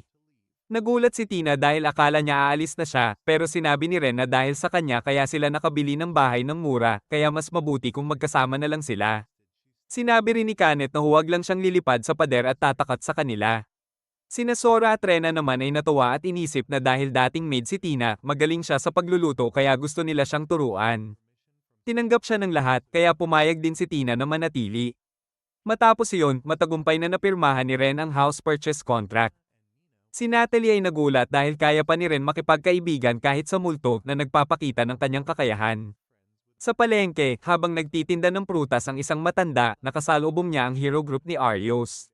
Sinubukan nilang utusan ng tindero na bigyan sila ng pagkain para sa isang linggo, pero wala silang dalang pera at ginamit ang kanilang hero status para makakain ng libre. Tumanggi ang tindero dahil wala siyang sapat na paninda para sa kanila. Paulit-ulit nilang binanggit ang pagiging hero team. Pero lalo lang nainis ang tindero at pinagalitan sila dahil wala naman silang ginagawa para sa Horizon pero puro yabang pa rin. Sumama rin ang ibang tindero at tumangging magbigay ng pagkain. Maging ang mga tao sa paligid ay nagsimulang mangutya at punahin sila, dahilan para magalit si Arios at umalis. Nang marinig ni Arios ang pangalan ni Ren, lalo pang lumalim at lumakas ang galit niya. Sa kabilang banda, kakauwi lang ni Ren mula sa palengke kasama si Kanet. Bigla na lang tumakbo si Kanet sa harap niya at binuksan ang bibig na parang sasalubong sa kanya na ikinagulat ni Ren. Kinagabihan, sabay-sabay silang nagdaos ng housewarming party. Lahat ng pagkain ay mga dish na tinuruan ni Tina kay Rena. Labis ang kumpiyansa ni Rena na mula ngayon siya na ang hahawak ng pagluluto at hindi na ang kanyang kapatid. Napakaraming pagkain kaya hindi alam ni Nena kung saan magsisimula. Si Kanet at Tanya naman ay halos mawalan ng kontrol, sabay-sabay na sumugod sa mga paborito nilang karne at kumain ng todo. Sa gabing iyon, nakaramdam si Nena ng matinding init ng pamilya at pag-aaruga. Taos-puso siyang nagpasalamat kay Ren dahil hindi na siya muling nag-iisa. Ang mga salitang iyon ni Nena ay muling nagpaalala kay Ren sa nakaraan, ang araw na nawala sa kanya ang lahat at nagkaroon siya ng malaking puwang sa puso niya. Pero ngayon, hindi na ganoon dahil mayroon na siyang mga kasamahan. Nang marinig ito, lubos na humanga si Tina. Kahit ang pakikipagsapalaran niya sa hero group ni Ariel ay hindi nakapagpuno ng kanyang emptiness, ngunit nang maging adventurer siya at makilala ang lahat, naranasan niya ang mas mainit na pakiramdam kaysa dati.